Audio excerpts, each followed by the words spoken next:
me turn this down.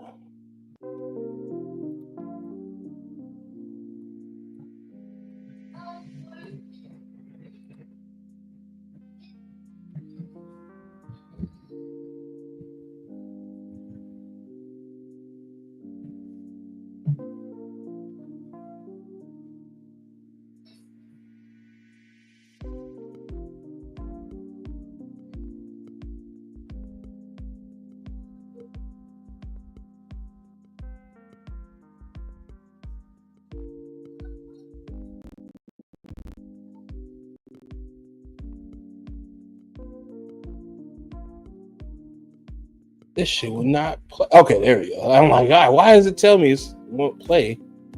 Wait, Hey, that's what I be saying. You was so funny. Hey, who the is this, man? This is my friend. Now what the is he doing up in here, man? This my friend. This my best friend.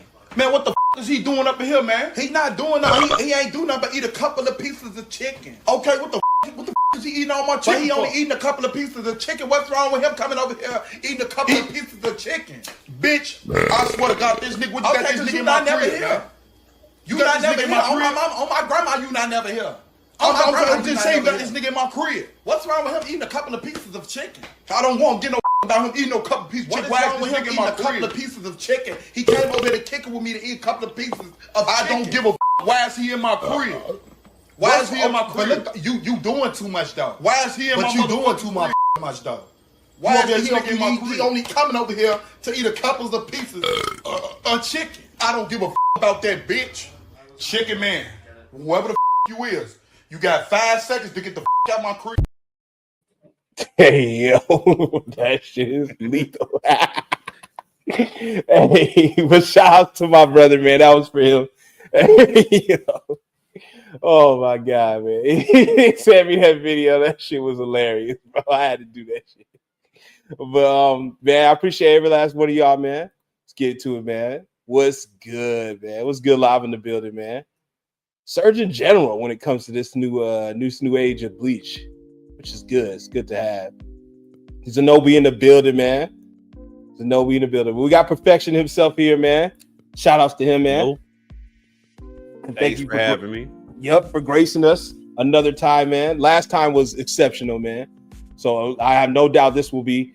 But I just wanted to pick your brain on some things I wrote down, you know, as far as sparking and the new Bleach game, you know. So let's get into it, man. My first thing was, how is the game to you? Sparking Zero.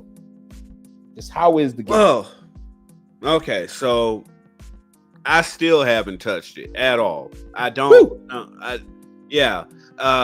Like you know, and like everyone knows, I had to be the Bardock of that situation. I had to tell people before the impending doom dropped upon us all, and nobody wanted to listen. So I was the only one that avoided that entire situation. But like looking at the game and how everything is panned out, it's exactly like I said it would be 100, not even 100%, 1000%. And hey, what else can I say except I told you so? Like that game is it's deader than dead. Damn. Yeah. All right. My second question was what is the things that you hate about the game? Like what was one of your like off rip, this is a pet peeve, I can't stand this, I can't stand for this? Okay. Well, a lot of people have said this before, but a lot of the characters, all of the characters except for like the different archetypes, all of them feel the same. Like what I mean by archetypes, if you play a non-giant character, they play like every other non-giant character. If you play a giant character, they play like every other giant character. There's nothing else that really divides the characters up and makes them play differently or makes you have a different game plan. And I can tell all that just by looking. Like you don't have to change up anything. And the reason for that is that they don't have anything like when I say combo cancels, when you go into a Dragon Ball game, you have to have combo cancels either like Xeno or like Rage and Blast 2.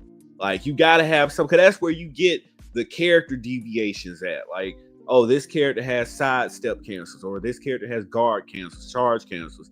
Things that will make them function in a different way, because it'll give them like mobility or different stuff like that. But like once you've played one character, and I've had other people that have actually played that game, they have said the exact same thing. Once you play one character, you've played them all. And for every person that's saying that in every video, in every stream, in every Twitter post, Reddit post, I'm sitting there nodding my head like, I told y'all this, but now you're saying it. Now you're saying it 3, 4, 5 months out, and it's stuff that I told y'all from the giddy up. Because I've played all the arena fighters. I played all the Dragon Ball arena fighters. So I know what to look at without actually having to put money down and find out the hard way. I just know, like, I got the eyes for it. So gameplay wise, there's no depth. Like you made a game with an extremely low curve because you don't have things like combo cancels. But even within that, you look at like just like other gameplay features, like the way they design super attacks. I kept on saying this from the very beginning. Everything is a damn cinematic movie. You don't have counter supers. You don't have setup supers. You don't have area control supers. These are all things you'll find in Xenoverse, and you'll even find some of that in Rage and Blast. And that, you know, that adds layers of depth and strategy and things that will make you try to play characters in new and different ways instead of the same old way. So, you know, they made a game that I guess looks pretty. I mean, they got the anime cell shaded graphics and whatnot, but like everyone is just saying, I just read it earlier on a message board. Yep, this is a game you play for a week and put it down. And hey, they not lying. This game is done. Done. It doesn't have enough meat and potatoes to keep people around. Well said, man. I think the same thing, and I feel like I had the same issues when I got it. You know, not only what I thought the price tag was crazy, but I just felt like I got bored easily, and I feel like I don't want to be that way. Like, oh, you're just bored with any game you get, because I'm not. It takes a lot to get me bored. I try to find at least something to do on the game, and there was just nothing for me on that game other than an online fighting basis. And then like it's like I know people like, you should have known that when you get into the game, you should know what it's gonna have, what it's gonna feature. But at the same time, we kind of don't absolutely know the absolute. So you just kind of figure like, okay, it's gonna be another run of the mill fighting game. It's gonna be another Tekken, Street Fighter, Mortal Kombat, or Naruto. And then I'm just thinking to myself like, well, it'll be just under the Dragon Ball umbrella, and it should be straight enough to carry. But I also was going into it thinking like it was going to be like Tenkaichi, the previous titles, when it kind of is and it kind of isn't. Like in the aspects, and I feel where the game shines as far as the previous titles, that they didn't bring to this titles at all. Like, you know what I mean? Like there's a lot of stuff that's missing from the previous title that hasn't been in this one. And I feel like some of those things kind of hindered my drive to even want to do anything. I know people put that on, well, you probably just had no content, because I see that a lot. That would be everyone's extreme argument is, well, there was no content for you to do. And I'm like, no, people don't always play for content. Like I don't make no content on Fortnite. I just play it. So I'm just like, no, that narrative doesn't stick, because it's like I love to play Fortnite, but I'm good on doing content. I could do content on Fortnite. I'm just good. I just like playing it more than I do content on it. And that goes for a lot of games. I seem to like come back to doing Xeno content because I enjoy doing that content and I like the game. So it's a no-brainer. It's easy for me to do content on there. Like it's nothing. So it was just when it comes to sparking, that wasn't the case at all. Like all I could see is just uploading battles with my friends and subscribers and stuff. And then at that, I didn't even know to them that would be fleeting, because that's not something that they even wanted to see. They did pull up so we could kick each other's ass. Like that was just the main thing, you know. But at the same time, I think the problem there is that, and it is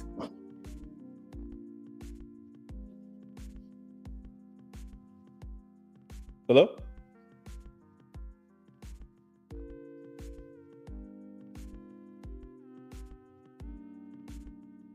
Yeah?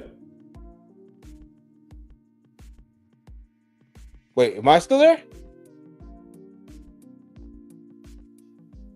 Can y'all hear me? Oh boy. Oh shit. Say yeah. Like, yeah, you can hear me, or like, can you hear me still? Like, am I still there? Like, you're good? Okay. I think he might have muted. Something might have happened on his end. But let's get to you guys with the chat. So, they lied. Okay, I'm gonna have to probably. He left. He's probably gonna come back in. They lied about the customization. Oh yeah, they did. That to me wasn't even customization, bro. Like, I'm being honest. That, like, Tekken doesn't brag about their customization. I can just put a hat and some some goggles, some weird glasses, a beret. I can put a tie on Kazuya. Like, I can make Heihachi and like a dress. That to me is funny stuff. You know what I mean? Like, I wouldn't classify, like, that's customized in a way, but I don't know. I just don't feel that that's the customization they boast, but that's not the customization we wanted. You see what I mean? Like, I don't care. And then what they were talking about was, oh, well, this is Goku within all his forms. And it's like, yeah, but Goku with a shirt off, Goku with a shirt on, Goku with his half shirt off, Goku with half shirt off, Goku missing, like, Goku's like damaged gi, Goku non-damaged gi. Like, it's stuff like that. It just, no, bro, that's not the customization we're talking about. You know what I mean? We're talking, like, I'm not saying, oh, it has to be create a character, man. It doesn't have to be that way. But in a sense, I should be able to do something, man. Make his pants a different color. Make his shirt a different color. Like, why can't I do that to Goku stuff? Like, I don't know. I just feel like it was boring. It was just really boring. Like, I get on there and then, like, some of the stuff was missing. Fall Super Saiyan, just some of the fun stuff that you would think they would add to the game and boasting all these characters. But I just feel like it was just a big old pile of graphics. Make a big old pile of graphics. There you go.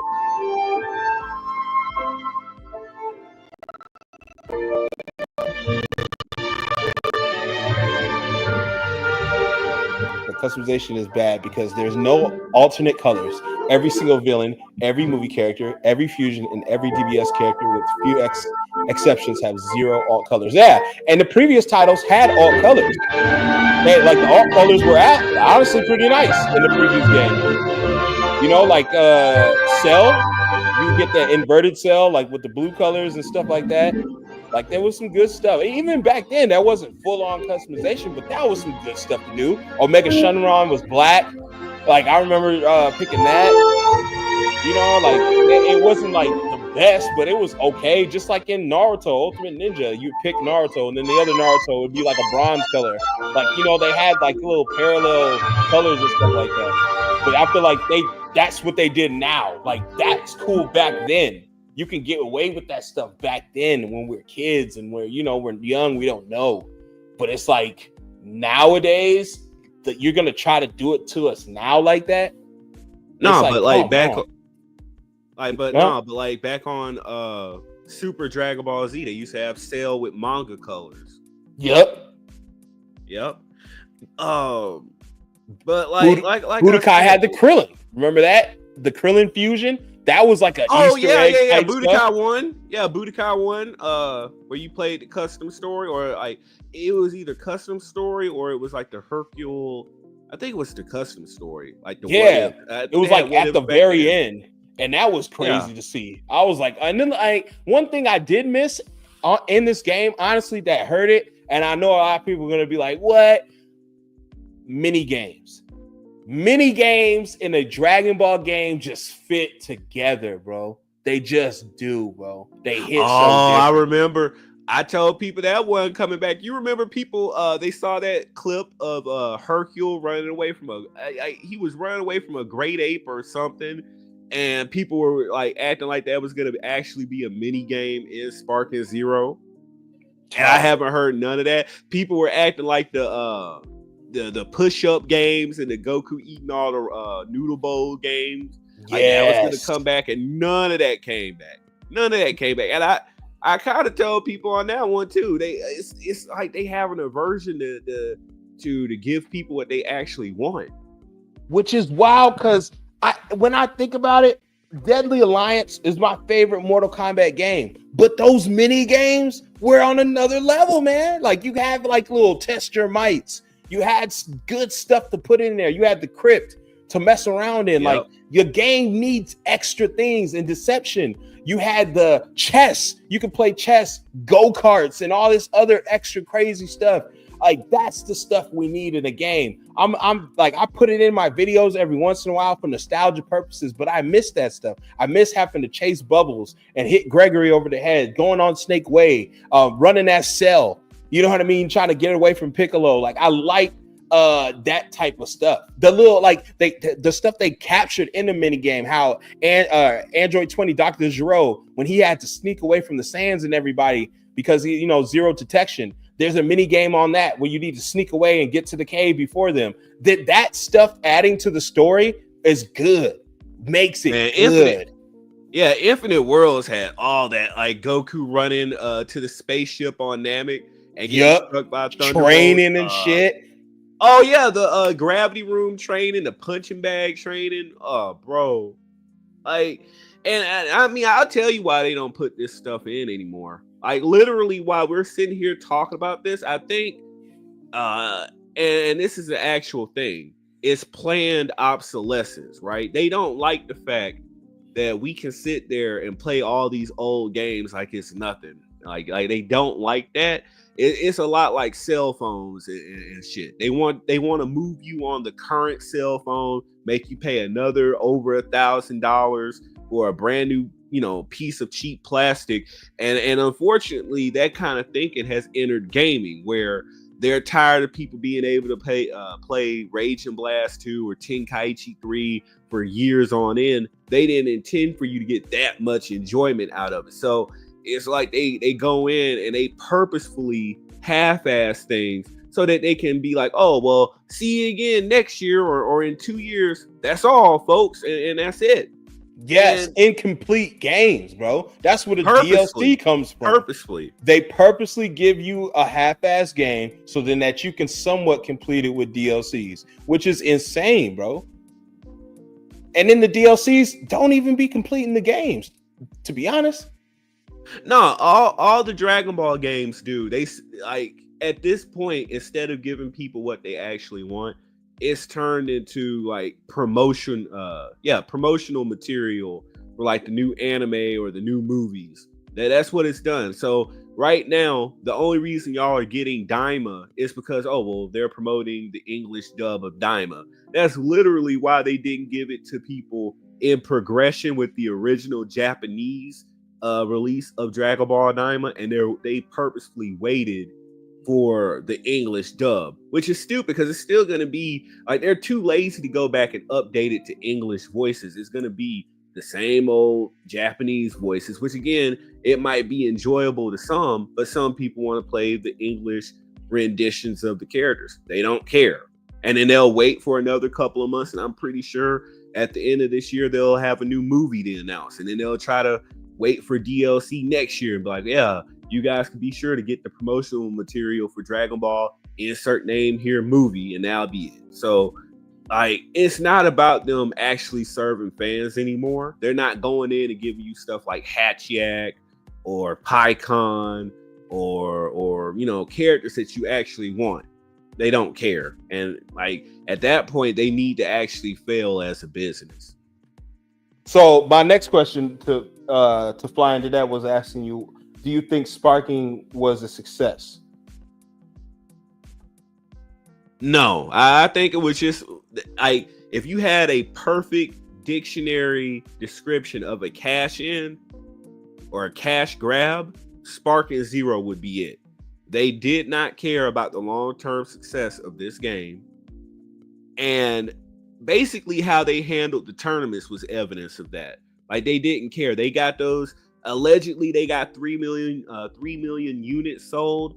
and that was it. They didn't care. They didn't really go back and actually address any core issues with the game, and they didn't care after they got those initial sales. So they're probably looking at it like, look, at least we broke even if all these people quit right now, we'll just fulfill our contractual obligations and do the dime of promotional material, and then we'll do nothing, and then we'll get them again next year or in the next 2 years after maybe they'll forget about how bad the first game was. Damn. Let's see. This guy says, Sparking Zero shits on any Xenoverse game, little bro. I know you see this perfection. First of all, little bro is funny because I don't know how tall you are. I don't know how old you are, but that's funny as hell. Coming from what is this, Yorichi or some profile picture is crazy. But let me ask you something, little bro, right? What does I love dry statements like that because they never explain afterwards. They just say the statement. What makes the game better? What makes Sparkling Zero Water better than Xenoverse? You know what he finna say. You know what he's the finna say. graphics, The visuals. like, the visuals. Oh my god, the visuals, the titty physics. Are you kidding me, custom? Like, right? But I'm being honest. Yep. Like, what makes that game better? And to be honest, it kind of should be better because the title that you're talking about is a 10-year-old game. I mean, what, you can't beat a 10-year-old game? That's kind of crazy. In graphics, visuals, and music and gameplay, you can't beat a 10-year-old game? That's fucking wild. I think it's not even a matter of the visuals being better. I think it's just a graphics preference. Because Xenoverse is not even trying to do like anime style graphics. I think they call that either it's manga or it's like the claymation graphics. They're not trying to do like anime visual aesthetic, right? But everything else, Xenoverse 2 clears Sparking Zero on. The music is better in Xenoverse 2. Every track in Sparking Zero sounds like a Jump Force ripoff. That's what it sounds like. It's generic heroic music. It doesn't even sound like it belongs in a Dragon Ball game. The gameplay is better in Xenoverse 2. At least our characters control differently in Xenoverse 2. Over there in Sparking, everyone plays the same. You're not about to come over here and play Super Perfect Cell the same as you would play a male Earthling CAC. You're going to play those two characters completely differently. But over there in Sparking Zero, you can pick up Beast Gohan and play him identical to Ultra Instinct Goku. That's how embarrassing that game is. That's all I kept seeing was Key Blast. Same person picked 3 different characters, and they would just Key Blast, wait till the gauge fills up, then Ultimate. Key Blast, wait till the gauge fills up, then Ultimate. It was just like the same thing back to back. The same repetitive gameplay. Yes, same repetitive gameplay. That's all that tournament was. You want to go into that? Were you trying to go into that? Hell no. Like, yeah. Bruh, that tournament was so embarrassing. Even though I hate the game, I was sitting up there cheering for the baby player. Just because if you're skilled, I don't care if I hate the game or not. Like, trust me, I have a love-hate thing with Fortnite. But if you're good, I'll watch a tournament. Like, I'll watch a good player. You know what I'm saying? I'm good with that. But if you're still good and the game's terrible, that's what sucks. Like, you're good at a terrible game, and it's like, oh man, I know it. Like, it's just not a terrible game. I love to have fun in that game. You can have fun on games that are terrible. But I'm sitting here watching this baby player, right? He playing his heart out, bro, and I'm like, it's your fault for playing this trash ass game. But I'm looking at the Ultra Instinct player, and I'm like, that's all he's doing. And I'm sitting there thinking to myself, like, these tournament organizers really did not give a damn about this game because they didn't have the common sense. After the first time this Ultra Instinct Goku player did it, like earlier on in the tournament, they didn't pull him to the side and say, look, we call an audible. You got to get up. You either have to play this character differently, or we gonna have to get you up off of this character and you gotta switch to something else, or you're disqualified or something. They didn't have any common sense to try to preserve some form of integrity for the tournament. They just let it all ride. And I'm like, everyone in the chat is flaming the tournament organizers. They're flaming the so-called winner of the tournament. Like, you literally let that happen after that whole Android rising and falling elevator scandal. You let that happen again. It's like y'all really don't care about that game. It was just a temporary cash grab, and it shows. These people, I have to laugh at everything they've done. Every time you get a new horrific development on that game, they try to become spin doctors. They try to tell you, wait to the next update, wait to the next DLC drop. They'll fix everything, and they never do. They're sitting up here right now. People are just roasting them for the fact that game has less stages than Xenoverse 2 and took out the basic stages like the lookout tower. Especially took out all the Tenkaichi 3 classic stages. They don't got nothing to say. Every DLC come out, well, they'll add some stages to the next one, and they never do. And I'm sitting here like, how much does it take for you guys to actually learn that Sparking Zero is steaming crap? It wasn't worth $100. It wasn't worth $70. That bitch ain't even worth $40. That game is not even worth the $10 that they charge for Xenoverse 2. That game is garbage. It's just a pretty graphics show, and that's it. But the actual gameplay itself is garbage. People are bored of the game itself. They don't have anything to do offline. The story mode was a embarrassment. An embarrassment to Dragon Ball story modes. You can't even compare it up against like Naruto Storm. You damn sure, from the little bit that I've been seeing, I haven't even played Bleach yet. I'm getting ready to tonight, my first playthrough. But from what I've already seen, Sparking Zero can't even compare to the story mode of Bleach. That's one of the main things people are praising about that game. But Sparking Zero fell off on completely. Like no. Sparking Zero is trash. Unadulterated garbage. So I was going to ask you, how do you rank it amongst other Dragon Ball titles for the past 10 years? Let's just say that. Past 10 years of other Dragon Ball titles that have been coming out, Breakers and other games and such, fighters, what have you. Okay, so at the top end, let me see, Pat. At the top end, you got to have Xenoverse 2. You got to have Dragon Ball Fighters. For story mode, you're going to have Dragon Ball Z Kakarot at the top end. At the bottom end, you're going to have first Dragon Ball The Breakers. It's just because it's not a fighting game. They're trying, again, it's one of the rare times that they try something new, and it's one of those situations where they tried too hard to go in the left field. So that's the only reason I rate that game extremely low, is that it was completely random and nobody asked for it. But the other game that I have to think about is Dragon Ball Z Connect. When they made that lame ass Connect game, and they just tried to repurpose Ultimate Tenkaichi, and they made the worst possible Dragon Ball game for its time. And I actually think that Dragon Ball Sparking Zero is below that. It actually is. I'm not gonna let the graphics, quote unquote, save it. I don't care about the anime graphics.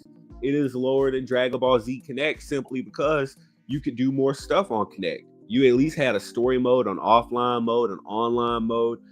You could play all the characters and not have to worry about one subset of characters taking over. You had more to do. You just had more to do. So for actual content and stuff that you had to do offline and by yourself, Connect clears Dragon Ball Sparking Zero. The only thing that you can say, the only redeeming quality that you can even give Sparking Zero is that it's pretty to look at, I guess, if that's your personal preference. But the music sucks. The menu mode, the menu user interface sucks. Everything else is garbage about that game. Completely. See, I thought the same thing, but I still think like there's stuff that's left to do on there, like they could improve, but I don't know if that will be enough, especially at this stage when we're already in the new year and titles are just going to keep coming, such as, well, I don't say like other titles are here to kill this stigma, because I think Bleach everyone's been waiting for Bleach anyway, right? I don't think that was here to kill Sparking Zero, but I'm damn sure think like a GTA 6, like, you know what I mean? Like if these titles were coming out now, I think those would kill the momentum of this game anyway. And I feel like DBZ is and stuff like anime is so niche that like a Spider-Man can outdo this easily. Like, you know what I mean? Like, this isn't like when I want an anime game, man.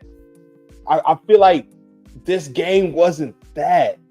Like it had too much Kakarot feel to me. Like, I don't know. I when I went into it thinking like, all right, this is gonna be nostalgia, like play off my nostalgia of us playing back then, and it just really, the expectations wasn't there. It wasn't really what I thought it was going to be, especially since I played the previous titles, all of them. I went back to where Budokai, where they were blowing their whole massive budget, making that thing 3D and animated and looking great and all that stuff, the software, to when a year later for Budokai 2, they go cell shaded and cut the budget completely. And like, you know what I mean? But when they cut corners, they added more characters and more depth to it. You got mini game maps. You got like different stuff. Now that we didn't have to press a full-on combo, we can press back circle and do the attacks. And it was great. Then Budokai 3 improved it even more with the rush attack system and the other mini games that came with it, the screen loading mini games, the tournaments, the things you can do.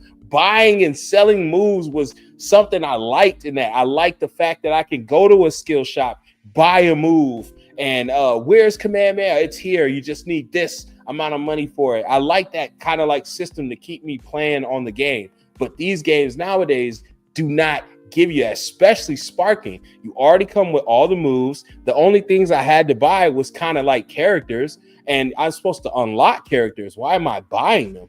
And it was just a different feel, man. Like I go through a whole Garlic Jr. saga and I still don't unlock nothing. I have to go buy them.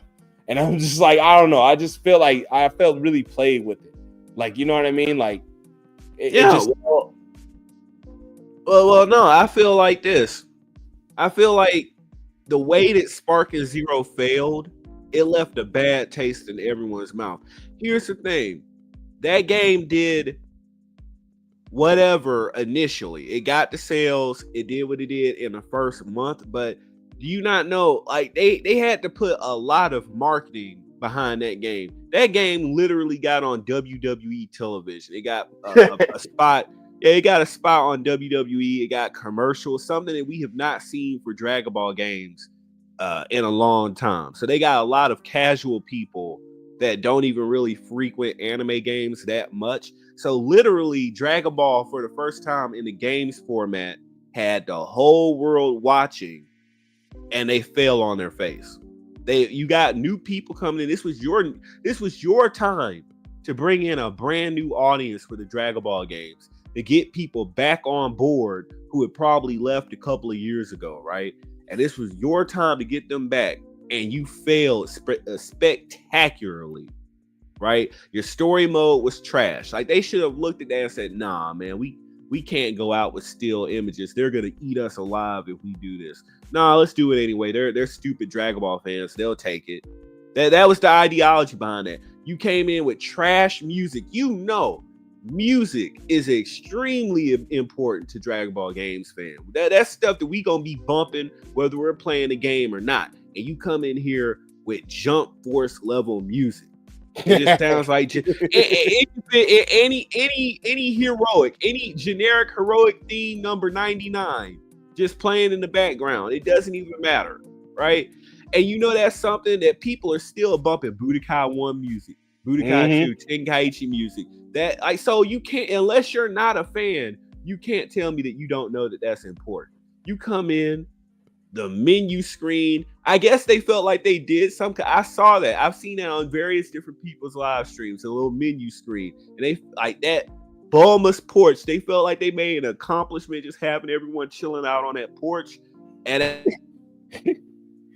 that menu, I'm like, I've only heard this a couple of times, but I'm bored of hearing this generic happy little theme with all the characters just doing recycled animations over and over again. It's like the game. Even if you did not buy this game like I did, you still don't want to see Dragon Ball lacking. And to see it fail like this, I'm happy that it failed because I told you guys so. But at the same time, as a Dragon Ball games fan, it kind of sucks to see Dragon Ball get drug out like this and have all the other communities in gaming and anime just kind of look at, oh, there go the Dragon Ball fans again. Like they were really waiting for a new Bleach. That's how bad this did. Is that the same people changed their profile pics? Hell, they jumped ship. They changed their whole channel formats to be specifically Bleach, and here on out, all Bleach and everything Bleach. I actively seen this happen. Immediately. But didn't I tell people about that too? Yeah. Then I tell people, yeah. Oh, you bet, because you said in your video at the end, you guys better jump ship before it's too late. I was cracking up like, yeah, man, that's what's gonna happen, man. Y'all better hurry up. Man. I don't know if you were halfway kidding or just, you know, if you were being a little serious, you were just playing, but it was just something, a little snippet you put at the end, like, y'all better jump ship. Okay, get in while you fit in, man. Get in while it's hot. Because if you don't, man, shit. The only thing I don't like is that it took them so long to do it, and it's just like, oh no, don't get the life raft now. Don't get on sync with your ship. You were sitting up there trash talking Bleach, man. It's gonna be another fighter, man. It don't matter. It's trash, bro. Spark and Zero still going, and all that trash, all that yin yang talk, and you didn't wait till Spark and Zero just completely like this game.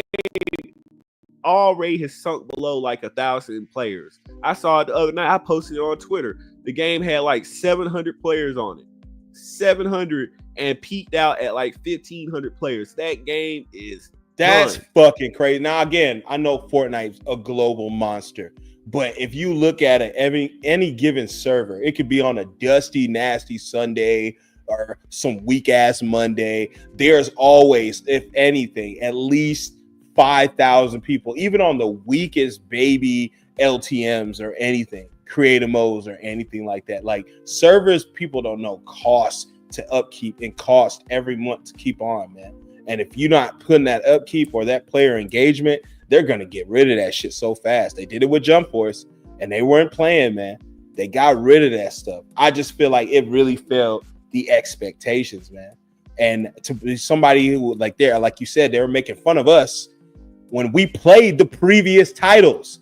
And like I showed you guys before, we kind of had it good when it came to anime gaming back then, especially Dragon Ball anime gaming, because in 2003 till 2008, we got 7 titles. Every single year, we got a new Dragon Ball game. You can go back and look. From 2003, Budokai 1, all the way up to Budokai Tenkaichi 3. We got game every single year. They're adding, they're retampering, they're tweaking, they're putting this, they're putting that. They were doing that. Nowadays, you're lucky if you get one DLC a year. You lucky, but let me say this, right?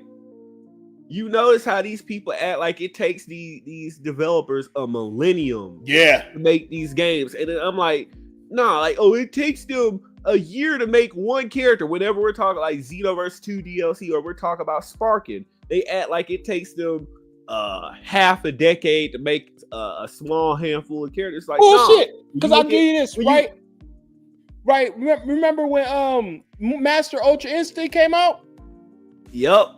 We didn't even see this nigga in action before we got him in Xeno. He was already in Xeno, equipped with a full-on moveset, transformation, aesthetics, and all. Different. He moved different. He felt different. Nobody played like that character at that time at all. And we got all of that before the episode even aired, bro. So for y'all to sit there and be like, well, there's no way they could give us a hit this. There's no way we can get Supersonic mode or Super Saiyan 4 or the Scythe, which they brought us. It's just like, no, they can do it. If a modder, there's already mods on Bleach. There were mods within 3 hours of the game's launch.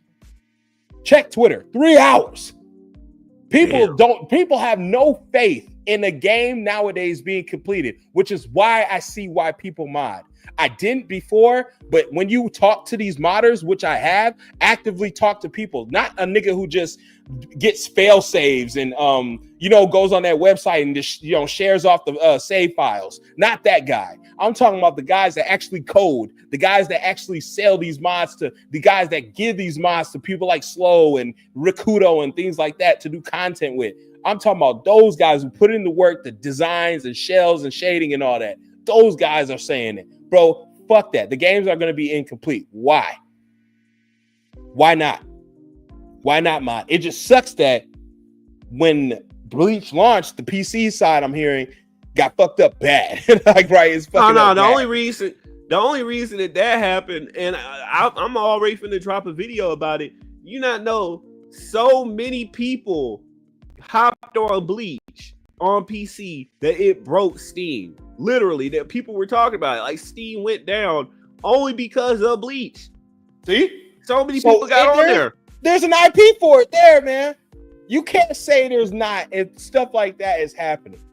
If there's an absolute demand that the servers break. Despite what people think, 10-year-old game, but Xenoverse still breaks the servers doing that. When the brand new festivals and shit come out, that shit still happens. No, but the only thing, and this goes back to people comparing Spark Zero to Xenoverse 2. The only reason, or the only thing that Xenoverse 2 needs is consistent content. Like, the only reason the numbers dip is because they've gotten into the nature of just coming out, dropping the DLC. That pumps up the numbers for about a month, and then they don't say anything for 6 months to a year. And it's like, if y'all would just come back and be consistent, because we get, like, Dragon Ball has so much of a library that Xenoverse 2 has not touched yet, as far as like characters and content, that they could easily keep on making DLC after DLC and just hit people every other month with a new DLC pack. And those numbers would probably be back up. I would say, to be realistic, it would probably pump up back up to maybe 8K, 10K players on PC. I do believe that. But if you're not going to release content but once or twice a year, yeah, that's what you can expect for a 10-year-old game. People are going to go and do other stuff and wait till you make some more DLC so they can come in and play it and see what's new. That's just the way that it's going to be. Facts. You need that player base. You need a community. You need an audience. You need people to be there, a drive to keep playing. And like you said, if you're just going to throw DLCs once a year and stuff, that's not going to keep people coming back. But what did keep people coming back was that initial, oh, I need customization. We're putting everything in customization. Oh, that got motherfuckers back online. I believe the festival helped way more than any DLC these past couple of years. And I'll stand on that. I really feel like the festival got people back into doing this shit versus any DLC that they brought in the past 2 years. It's just like, it's crazy. The player base, the everything just went up. Everything. I'm in that lobby. I see people in that lobby all day, all the time, mixing, and they got the brand new clothes. They got the brand new. It looks different. It used to look the same. You go in there, Goku wigs, Broly-esque stuff, and then God of Destruction. I see the same shit every time. But now you go in there, all you're seeing is the brand new customized stuff. They came back if you give them more content. They will definitely come back if you give them more content. Hell, I feel like but Shinobi Strikers can make that same kind of turnaround in a way if you just put down the content and put down certain things, such as a 1v1 practice mode that's easier to access. Not the blue screen thing, fix that. It just like, I don't think, I know people say modding was a super issue, but that's in every game. You're going to have that in every game because most of these games, like Dude said to me, are incomplete. That's why I mod. I know the game's going to be incomplete. I already know that. Don't like content. That's what DLC stands for. Don't like content at this point. I don't get it with Naruto because it's like, so many more people would be on that game. It's got a similar problem to Xenoverse. They're sitting here and I know what they're doing. They're trying to wait for Boruto to come out and to have more of that time skip content so they can start, throwing out stuff for that. But it's like, number one, not a lot of people like Boruto. like especially in the anime game space, a lot of people don't rock with Boruto. And on top of that, it's like you got so many characters from like the Shippuden movies, the Part 1 movies that people actually want. Some of the fourth Great Shinobi War characters that people want that you haven't put in Naruto games before. And it's like there's all that content and you still haven't done DLC on it. Like they're giving us Delta, or they'll give you the brand new two-bladed scythe that's scientific instead of giving us Orochimaru's blade that can call to him. Like, that's all people are asking for. And I'm like, yeah, I wanted that since launch. The little sword he would call to him, and it just comes back and hurts you and does damage. That would be fucking phenomenal. But yet I log in the game and we got a double-bladed ninja sword that's scientific that I've never seen in any of the anime lore ever. But that goes even more so for the Storm series. It's like it's so many characters, and then looking at Shinobi Strikers is really bad about it because like I look at that game and I started shaking my head with the DLC because I'm like, all they're doing is going to the Storm games and trying to re-ration these Part 1 characters out. And they're the same characters, same character model, same stances, same everything. You just stripped all their combos out and got them doing very basic melee, and then their jutsu or whatever else. That's it. You took the tilt, you took some of the combos away, and you call it Naruto Shinobi Strikers. But then on top of that, you just covered the same old characters. And it's like both of those franchises, Storm and Shinobi Striker, like I said, you got all the Shippuden movies, especially like Road to Ninja. Like I know they do the costumes and they throw that up, but it's like you could make actual new characters off of that movie. People been asking for Minma in a Naruto game for God knows how long. They've been wanting that character for a while. Oh wow, evil Naruto, actual evil Naruto. People been wanting it. Are you gonna do it? Oh no, you're gonna be lazy. You just want to do the next Naruto and Sasuke, but not the next Naruto that people are actually asking you for, which is Minma. And then you got all the Part 1 movies ignored. It's like it's tons of content there, and it's the same situation as Dragon Ball. It's like you got all these characters that you haven't covered from different arcs, OVAs, and different movies. And it's like the fans are telling you, I know you see the YouTube videos, I know you see the requests on Twitter, and it's like you're ignoring them. And then when the game doesn't go as far as you think it should go, then you're sitting there shaking your head. Well, we don't know why. It's like, no, you do know why. You just don't want to put enough effort in. Or maybe the publishing company told you, no, we're not going to give you money for that. We just want you to focus on the new stuff. It's like, that's why you're failing, because a lot of these fan bases are the nostalgic fan bases that want some of the stuff that we haven't seen before. Exactly. It's like, we getting stuff to the point where they'll try to surprise us. We should have had new maps.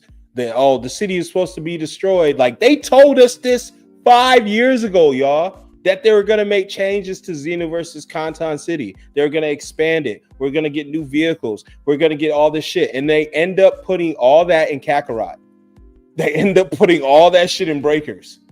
It's like all the stuff they promised us went, and then they just built a new game.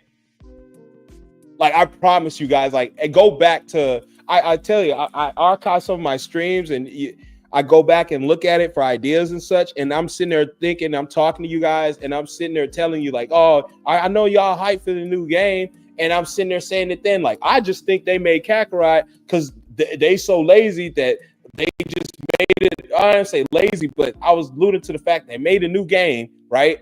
Basically, it's just a DLC. It's just a big ass DLC. They just made a new game out of it. It's weird. It's almost like all the stuff that we wanted and asked for in this game, they just put it out in another game. They just made a new game off of it. And it was just like, oh no, I'll tell you what they're doing on that. Again, it goes back to the planned obsolescence. But again, they've been saying for years, I know you've heard this before, they've been saying for years, they want to charge hundreds of dollars for a base game, right? So I think Bandai Namco has gone about it to where when they release those surveys and whatnot, all they do is find an excuse to make another $70 or $100 game that you got to buy as the base game, and then turn around and buy a whole new slew of DLC, which is them just taking out the characters that were in the previous title and then putting them back in as DLC for the next title. And they keep on doing. That's why you can't even really, as a Dragon Ball fan, you can't even really be hyped for a new game, because they're just gonna take stuff out that was in the previous one and try to put it back in and ration it out. Like that it's greed. That's what it is. It's greed. It's like you could easily do this as DLC. We don't care. That's why I tell people when they ask me, "Do you want a Xenoverse 3?" No, not right now. No, I don't want to do a Xenoverse 3, because what are they gonna do? They'll come in, they'll throw in whatever they got in now in Xenoverse 2, but they're gonna drip feed in new content. They don't have a new anime to really throw things in for. Daima ain't it. I don't want any Daima content. Like, and that's all they're gonna have to give us. Yeah, that's all they have. And like Daima shouldn't even really, I feel like that should just be like by the way content. Like that shouldn't even be things that we're like actually getting that's taking up the DLC roster count. Like I already told you, I only care about Aritsu. You put her in there, okay, whatever, that's it. But like the other characters, like, okay, you put in Super Saiyan 4 Daima Goku. If he's a good character, he has good combos, okay, cool. But it's like a lot of this stuff like Majin Ku, complete embarrassments. Kid Buu is better than them. I'm like, I'm not gonna really care about getting Majin or Majin Ku. Who else? Goma will be okay, I guess. No doubt they'll make him broken in OP, but it's like, okay, you got him, but then what's next? Nothing. That's all you have. You have a game with maybe 1 or 2 DLC packs based on Daima, like you're about to have with Sparker Zero, and then they're afraid to go back to these older movies, and then now they can't. Especially, I'm going on with Sparker Zero. They can't do anything because like a lot of the characters that people want, the main attraction is already in the game. So, like, for example, you want Zangia, but they're not going to circle back and put Zangia or even put new characters from the BoJack crew that have never been featured before in a Dragon Ball console game. Why? Because you got the main attraction character, which is BoJack. You already got him in the game. Now, Xenoverse might do that because I already know if they want to put the BoJack crew in the game, they could just make Ultra Super Villain BoJack and put them all in under one DLC. They got that option. But when you look at Sparker Zero, the marketing team is not going to let them do that. But like, well, I don't think people are going to buy the henchman, even though they should know the Dragon Ball fan base will buy the henchman. They like not every character has to be the main event character. Some people just like the designs and the voice actors and the performances, so they don't really care. But in a marketer's eyes, it's like, nah, nobody's going to circle back and buy Team Bardock, even though people they've been aching for Team Bardock and Fasha. They've been wanting this character in every Dragon Ball game, but it's like, no, we got Bardock already. I don't think we're going to drop money marketing this as a DLC pack. And then it's like, this is how the games have gotten stale. It's like you could constantly stay in these people's spaces with DLC packs and you won't do it. And they know what they're doing because that's what they do with the mobile games. They stay in people's space. They don't want anything to happen to that precious mobile game cash cow. So they'll stay in your face every month or every other month. Oh, look, we got a new unit over here. Come buy it. It's just a PNG GIF image, bro. You know, like the only thing that's even remotely good about those mobile games is the soundtrack, the OST. I won't lie, Dokkan Battle has some really good soundtracks, but that's it. You just playing a game with moving pictures, moving gifs, moving pictures and moving gifs. Wow.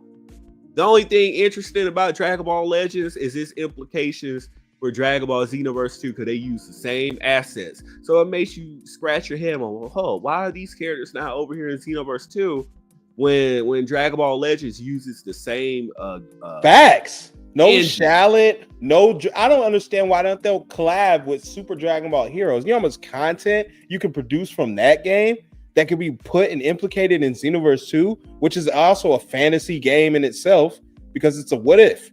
You know what I mean? And much like the what ifs in Sparking that were failures, like because everything has something to do with some derogatory shit or just something weird or extremely gay. It was some weird shit. I guess everything I kept seeing from people's content when it came to that custom stuff where custom That's battles. all. The only thing I ever saw from custom, everyone made a big deal about that. All I ever saw was someone take all the Frieza characters and make a racist thing about ooh.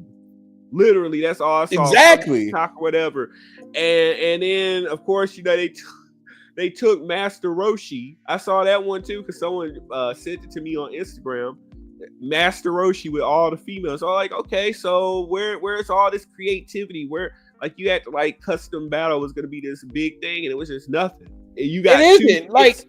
I hated how they try to shit on it and not shit on, but downplay the fact that, well, you never seen or had something like this before. And it's like, bro, if you play WWE, you could be general manager and do whatever the fuck you want to do.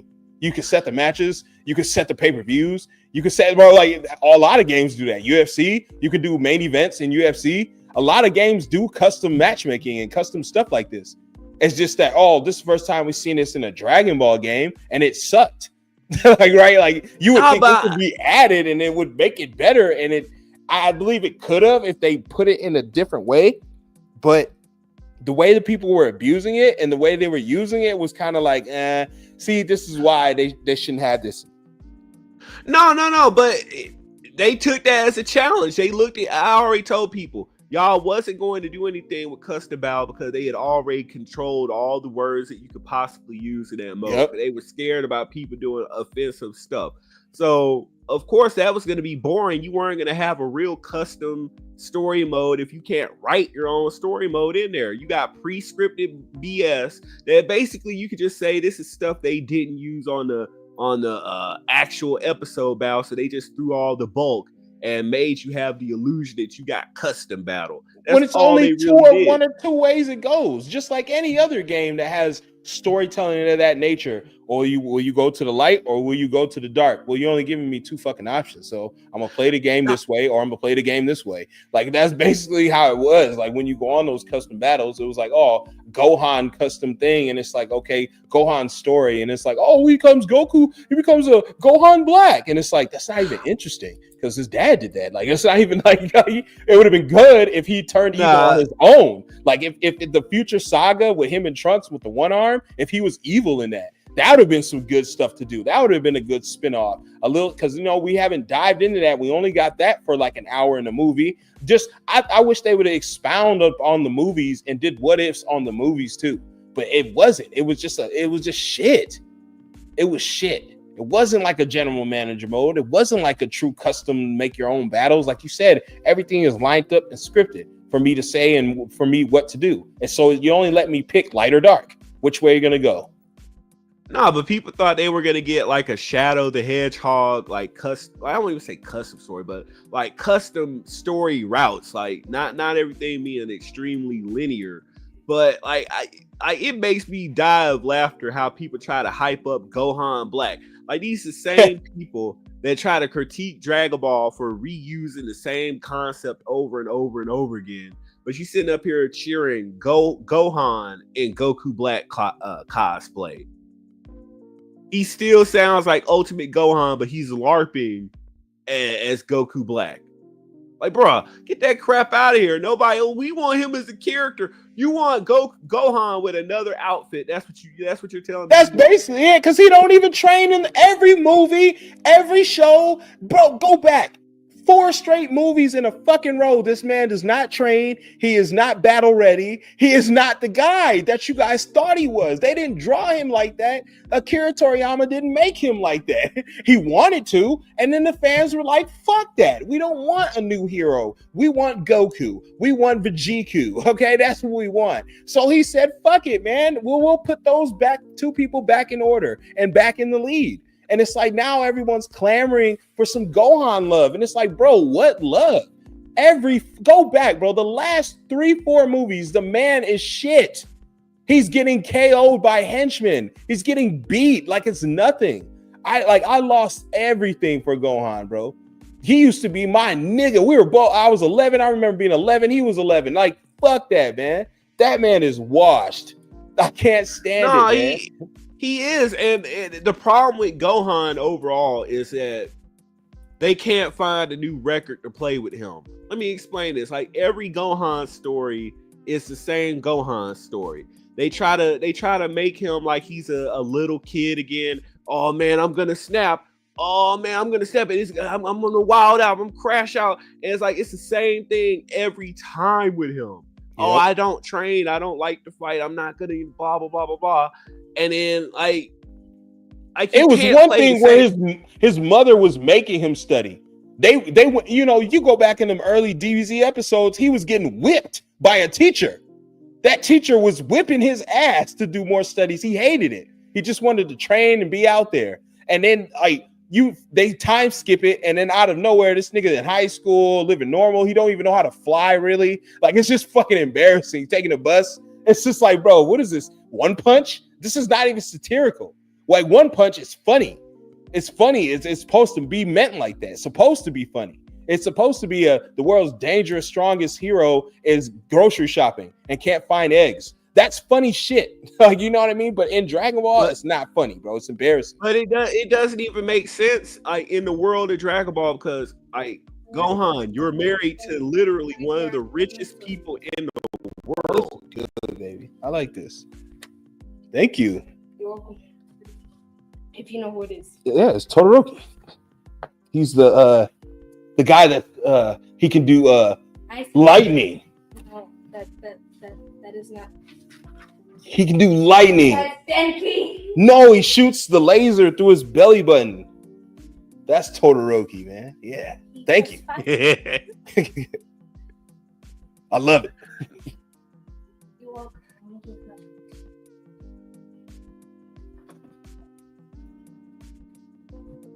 I like making it seem like I'm old.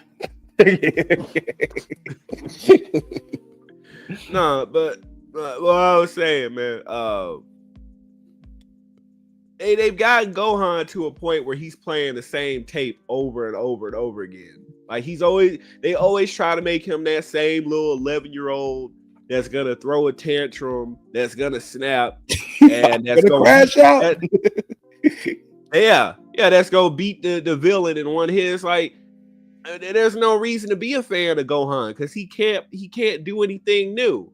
And then there's no reason for this character to train because in the world of Dragon Ball, it's like Gohan is already married to one of the richest women in the world. So you can't tell me that, oh, I gotta work to provide for my family. Bruh, she already rich. You living on her, you don't have to do that. Facts. He does it. Even if you wanted to say, well, no, he still has to provide. One of these women are paid, bro. Chi-Chi, her dad had a whole fucking island. You know, he was the Ox King. He had everything he needed. The only person who was broke was Roshi. And he, like, that's the only nigga who lived practical, who was broke. He lived on a separate island, away from everybody, didn't want to bother with nothing, being alone. And it's like everybody else rich out of their mind. Bulma's leading with her fucking capsules. Chi-Chi's got the Ox King. And it's like Vidal's got her dad. Like everybody's affluent and money. They got it up the ass. And all you have to do is protect the fucking earth. You would think, I need to train because mom, there's people trying to fuck this earth up. Dad's not here. It's been 7 years. Like, let me train. And it's like, what the fuck, bro? The story just got weak as hell. It just really did, man.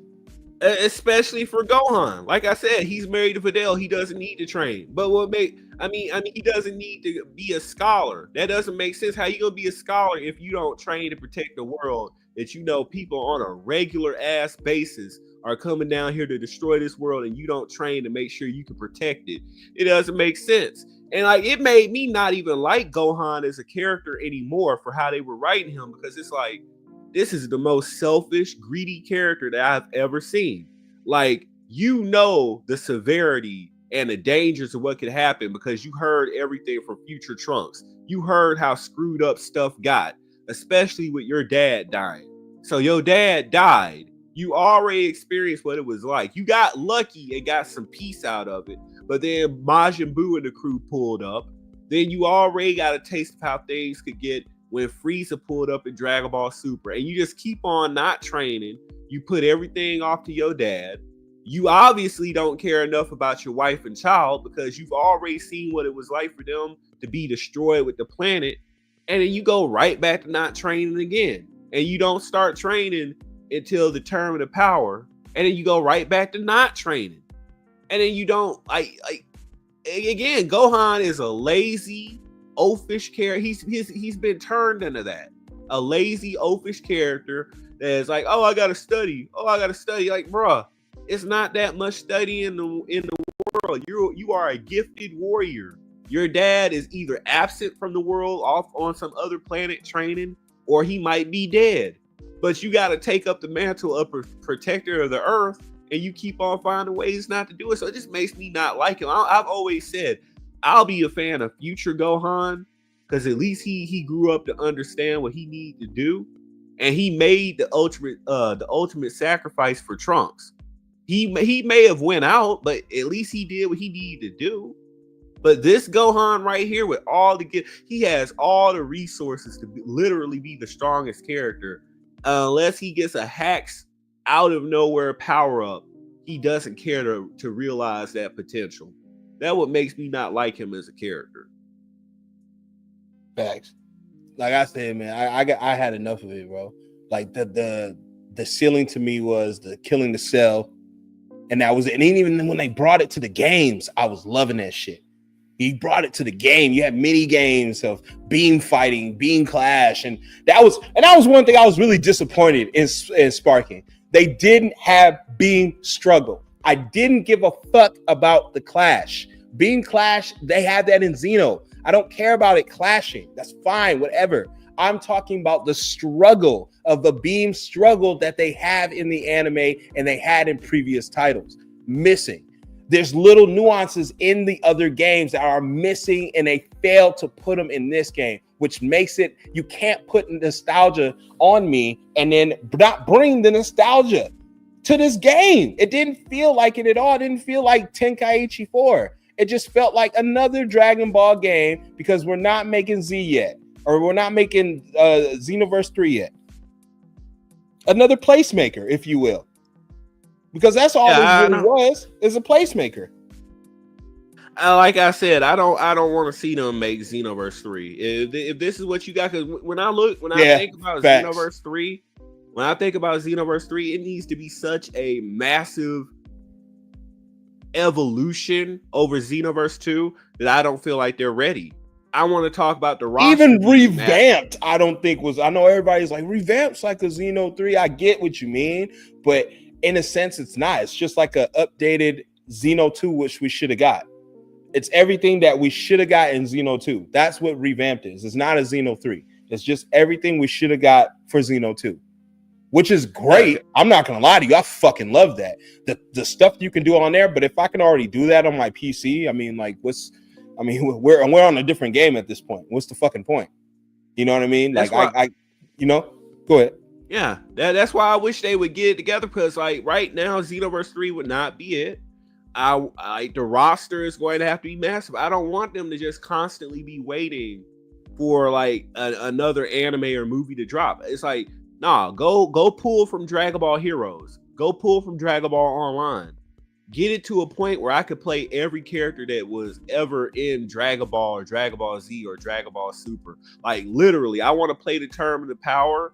And I want all the universes to be represented. I don't want to have to look up hold up, where's Cedar's universe? Where's all those spots? Like literally, this game had the opportunity to do like at least 10 representatives from each universe, right? And they just didn't do it out of laziness. They could have had every universe represented, and they chose to do the same thing that Xenoverse 2 did. The only difference is Xenoverse 2, they had no choice but to do what they did at the time. Spark and Zero had the chance to get that right, and they still chose to do it wrong. They didn't care. So, and make it worse, I think that Super Dragon Ball Heroes World Mission got that right. I think they got all the gods of destruction. I think they got everyone that did fight in the Term of the Power. I think they had them in that game. Granted, that game didn't do that well because it was a Nintendo Switch game and it felt like a side game. But like, people are asking you for these main console games to catch up, to come out and have all these characters so that it feels like the roster has some actual depth outside of Goku and Vegeta, and they just choose not to do it. And it's making people feel like they just don't care about the franchise anymore. And it's like Akio Yoku needs to take Dragon Ball, take it to someone that's not Bandai Namco, and let them put a big budget on it, like at an appropriate budget. I don't know how many millions of dollars, but I don't really care about you spending that millions of dollars in marketing. Make sure the game is good, because word of mouth to do the marketing for you. If you release some good clips on YouTube and show us that you're actually trying, that'll be all the marketing you need. I don't need to see you on WWE TV. You know, when people make the mistake of pulling up to your game and they see the same crap you've always been doing, that game is an embarrassment. Like the game, I don't want to see Xenoverse 3 go down that same path of coming out off of assumptions, because we'll all assume that they'll do better, and then we all end up disappointed because we don't rush the more title. From them. Wait for this more content. Wait for this better stuff. Before that, shout outs to Hasio for paying for the stream today. Big shout outs to Hasio, man. Oh man, I appreciate you. I do, man. Drop the slurs. We are in the clear now, man. Yes, get your F-bomb on. Go crazy with the NR. Go nuts, man. Thank you. I really appreciate that. You didn't have to, and you did it anyway. That's what makes it 10 times better, man. That we're on a road to getting Bleach, and here it is, man. More contributions for it, man. So we'll be on the lookout. We're up, what, 37 now? We're up 37 now, man. Really appreciate it. We getting that, man. Dropping some more content for you guys. I'm only whooping ass, cheeks. When I'm on the game, I'm not uploading content like that.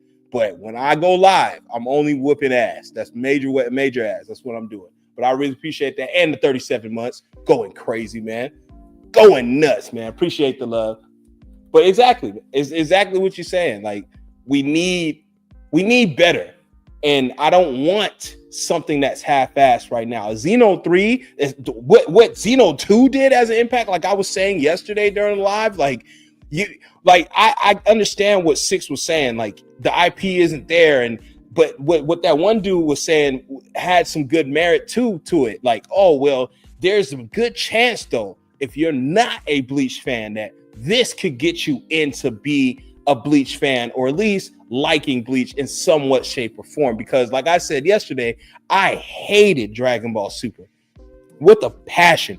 When my brother showed me, I swear to you, hey, this is Bills. This is new. This is the new fighter. I'm like, what the fuck is a kangaroo doing fighting Goku? I'm straight, bro. I'm done with it. Dragon Ball is good. That's all I need. I'm good. But I played Xeno, and that's what got me back into watching Dragon Ball. So I could understand when someone says, hey, this new Bleach game could be it for you. This could be the catalyst for you to move on accordingly and watch Bleach. And you could be a super fan. Hell, you could even like it. You know what I mean? I don't think that will probably happen towards a guy like 6. I'm not saying like it won't, but he even made it clear, like, nah, it probably ain't gonna be that thing. I'll probably whoop some ass on it, but it's not gonna be my thing. I'm not into it. I can understand that. I went into My Hero like that, but I still like playing the game for what it was worth. But it didn't get me into liking My Hero. I actually got the complete opposite, because what could happen, you can like a game for playing these games, and you can unlike a game and unlike an anime from playing these games. Same way, same shape or form. So I just was like, the same thing happened to me with TMNT. I hated TMNT, but when Battle of the Nexus came out, I started to love TMNT again, and especially the games. I'm like, the games could do something for you, man. Now, if it's popular, it doesn't make it good. Like, for instance, when I was talking to my brother the other day, like, hey, what do you think about an Invincible game? Fuck no. And then I was just like, you know what I mean? For what I've seen for season 2, I was like, no, I don't. But I've known the whole Invincible. I read it front and back. So I'm just like, watching it being animated is great, but having a game, if it's not going to be like that, 2010 Superman, I'm good. What I can fly through, destroy stuff, go nuts. But that's not the format of an Invincible. You have to be a hero. You have to stick to this. You have to stick to that. So an Invincible game is going to be all story oriented. It's not going to be a battle game. So I don't understand why people are bitching when they seen them in Mortal Kombat, in a sense. I get it too, though, because at the same token, I was like, bro, this is too much for Mortal Kombat to be doing. Their character model has always been fighting and shit, and it seems like they lost their ways. They used to be the #1 genre fighting games, and they lost their ways. So now they're just anything. We'll stick anything that works, like AEW. We'll just pay for this and that. We'll just put Arnold Schwarzenegger. We'll put the Terminator. We'll put Ben 10, and maybe people will grab our stiff ass gameplay. And it's like, no, that's not it, bro. Like you're making me pay for Omni-Man, and you're making me pay for Sindel, who's always been in the titles. Why am I paying for characters that were always a part of Mortal Kombat? That's where you lost me. And that's why I won't purchase or don't own a Mortal Kombat game since Mortal Kombat 11. I can't do it. Their character model sucks. It's so stiff. The graphics are phenomenal. I don't give a fuck though. But once you start trading in Jason and Xenomorphs for Liu Kang and Kanos, I'm good. You lost me with that, bro. This isn't Smash Bros. This isn't, you know what I mean? Like, this is Mortal Kombat. You know, they lost their player base and fan base damn near when they gave us Armageddon, which I, low-key liked, because we can make our own character and moves and shit like that. But they lost people with that because they were like, nah, man, it's taking away moves from my Liu Kang. Liu Kang used to be dope. He used to do this, he used to do that. Now he can't because it has to compensate for our CACs in here. And it's like, yeah, man, this is not the game for CACs. That's why Tekken never did it. They just gave you frilly dresses and costumes. They knew what to do. Street Fighter knows their audience. They knew exactly what to give their audience, man. And then now they gave you customization, and that even boosted this. That boosted them. And I say that because every single thing I kept seeing on Twitter was Michael Jackson CACs, the baby CACs, Goku CACs, One Piece. I was like seeing everything. People were loving it because I'm like, customization does help a game. It can fuck up a game, but it also can help a game, man. And it helps Street Fighter. Now, I'm not saying it should be in every single title. Hell, they might not put it in number 7, but when they put it in 6, it really helps 6. It really helps 6. Now, it don't really help Tekken because Tekken's not really for that. I could put a little silly dress on Kazuya and whoop somebody's ass and call it a day. I'm not really looking for bomb-ass customization in that game. I'm looking for bomb-ass gameplay because it has it. It's not stiff like that. It's good. It's you know what I mean? Like, I like games that are fluent and move like that. And this Bleach looks like that. I told people the other day, it looks like you're playing an Endless on Xenoverse. You're getting that type of camera view where I can see him and me and him. It's not like Jump Force where it's all around. It's, and connections where it's all around. It's just like an Endless battle, and you're observing them. You know what I mean? I like that aspect of it. So I'm looking for games of that nature, but I'm also looking for customization because people ask, what do you like? I like to customize. I like to make things. I like to create things. So I like WWE. Spend half the time just doing shit on that instead of wrestling. You know what I mean? Because by the time I get to the ring, my graphics, my shirts fuse to my skin. You know what I mean? And I can't get jiggy with that, so I wouldn't even bother with it anymore. But now they fixed that stuff. That stuff is tough as fuck now. But I'm like, you're not going to add any of that to these new games. Attack on Titan, Jujutsu Kaisen. You're just going to get another plain arena fighter. You're going to get bored. But I feel like a lot of these titles failed, not because of expectations, but because of the stuff that Bandai or whoever was the publisher was putting on. If you mean to tell me that a game like Jump Force is supposed to fail within 2 years, that is crazy. But it failed because there's no rematch button. That hinders the game player base. That hinders, a player such as me and you. We couldn't even fight. I remember I tried to fight you several times during live streams. There's no rematch. There's no way to connect. There's like this. It's just like, damn, man, you can't do shit in this game other than make characters and chill in the fucking lobby. That's all I can do because the story mode is so little. Well, I feel like it was two things that was working against Jump Force, right? Number one, I feel like it was sabotage against that game. I feel like what happened is that a lot of people didn't get the characters because everything was going good with Jump Force up until people didn't get certain characters they felt like they were entitled to. And I saw it happen in real time. Everyone was rocking when Kaiba was DLC. Everyone was rocking when Madara was DLC, when Giorno was DLC. Everyone loved the game. They were okay with it. Of course, you had people that were crying when they were getting losses on rank. But for the most part, the public perception for that game was good. But when people start seeing that certain characters that they thought, or certain franchises that they thought was supposed to be in the game, didn't get in the game, like the Assassination Classroom characters, more Hunter x Hunter characters, like it is like massive swaths of characters that people felt like should have been in the game from different franchises. But then you look at characters like Boruto get forced into the game. Like, why do you gotta, like, literally one representative from Boruto forced in the game, and it's literally Boruto himself, and you didn't add any of the other characters, or you didn't add another franchise different from Naruto, because people felt like that's still Naruto, but you're making him count as a different franchise. Well, over time, people got soured on that, so they started turning on the game because they didn't get what they wanted to get. Additionally, what was one of the real world issues is that, from what I understand, some of the rights issues got in the way. Like, I think it was JoJo's Bizarre Adventures that had like copyright issues or some kind of expired rights or something, and they couldn't keep making DLC, or they couldn't keep having the characters in the game or something, and they had to end Jump Force because of that. And I think that was literally the reason why. Exactly. And like Attack on Titan, that fell apart. I just think the whole gameplay aspect just fell apart from it. It just looked like it was a PS2 game. So I'm just like, that shit wasn't going nowhere. Jujutsu Kaisen, I didn't hear shit about that game since it launched. I didn't even see one live stream. I've seen 3 pieces of content since that game has come out. That is it. That died so damn fast. It's crazy. You know what? That game didn't last longer than Dragon Ball Fusions. Dragon Ball Fusions last longer than that game. It's crazy as work. It's crazy work. What else? What other anime games are just like one? I'm gonna say One Punch Man had a little weird game, like a little like 2D weird game. But you know, it's One Punch Man, so that's to be expected to be floppy because season 2 was kind of choppy. Hey, you know what's sad?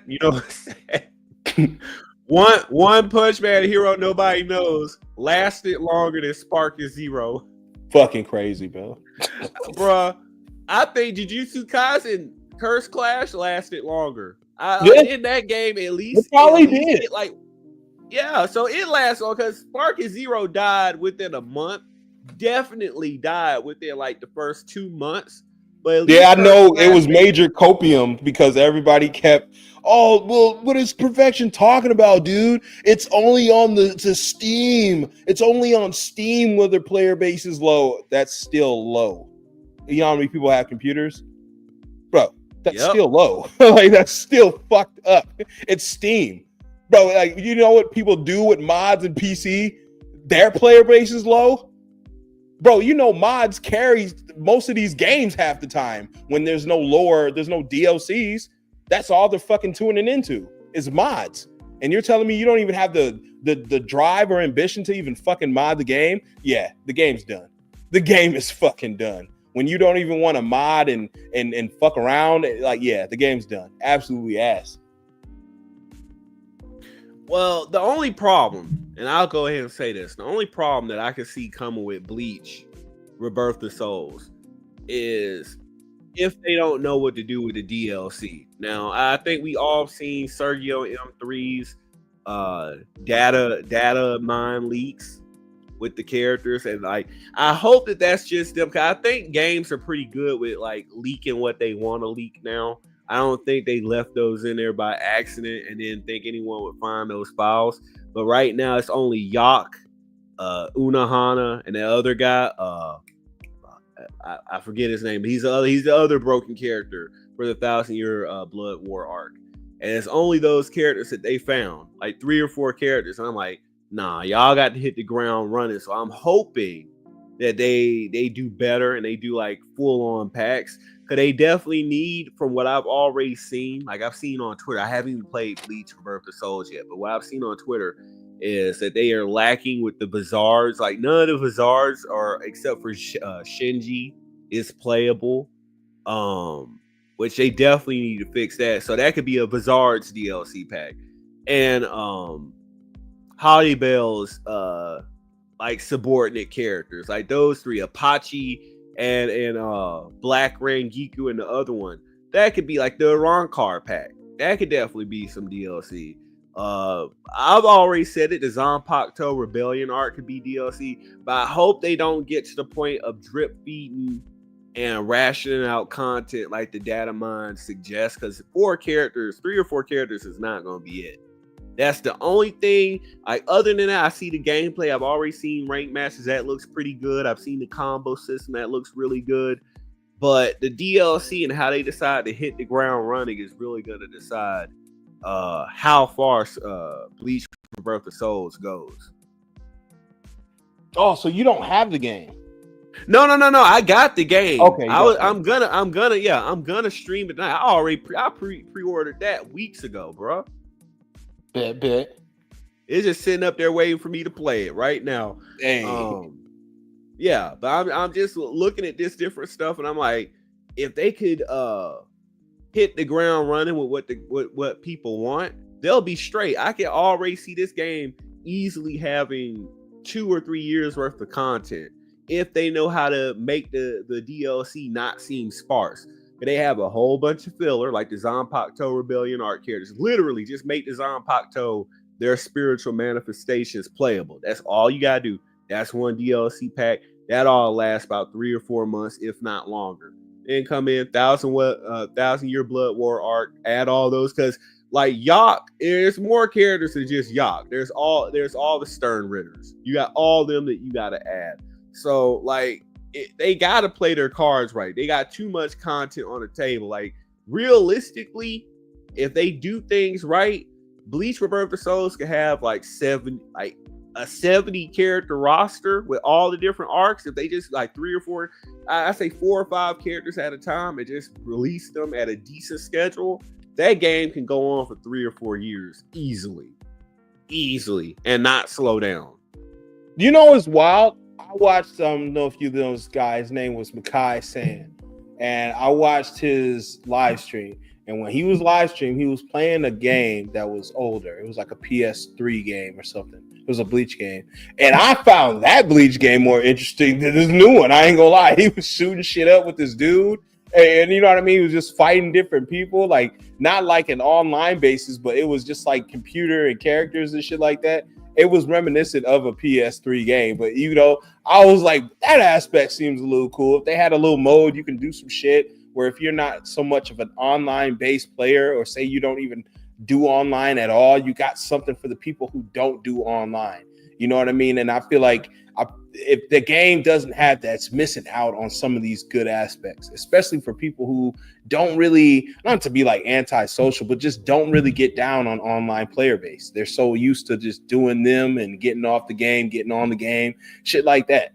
And I want something for everybody in a way. Not just for this one audience, targeted for this one audience. Have a little something for everybody. That's what makes a good game. Bar from it to be an anime game, but just any game. If you have something for a little bit of something for everybody.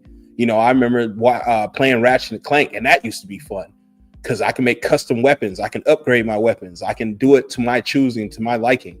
And that's the good thing about stuff, when you can do customize and you can mix and match and you can do things in the game. But if the game is just straight up, oh man, this is this and that, black and white, we're just gonna fight, we're just gonna clash, and it's just like, that's not just what Bleach is about. Like, Bleach is, from what I'm saying, is fun. It's got a good story. It's got great characters. It branches out. The pacing is whatever, but it's just like they have some good shit in there. The animation's clean as fuck. You know what I mean? The emotion, the raw emotions of the characters when they're fighting, when every single time they put everything into the hits, when they, you know, they're fighting with the swords, every single thing, blood, sweat, tears is poured into the battles, and good thought-provoking storytelling when they're doing the battles. Like, you know what I mean? Oh, this character is supposed to win. You think this character is going to win, but this character is actually winning. It's just, you know, I like that aspect of the anime, and I want them to focus and put that inside the game. You know what I mean? In order for it to keep on going, to keep the servers going, to keep people playing the game. Otherwise, it's going to turn into another Bandai killer, man. Bandai's killing these animes and these games, man. The only thing saving it is Fortnite. Okay, once you make it to Fortnite, you're pretty much gold. Pretty much a gold, and like, it's pretty much over, you know? But I don't know. I just feel like, as far as sparking, that answered all my sparking, so I can get to the Bleach stuff. Well, no, there was one more here. So, what was your favorite thing about sparking? That would be my last sparking question. Well, I'm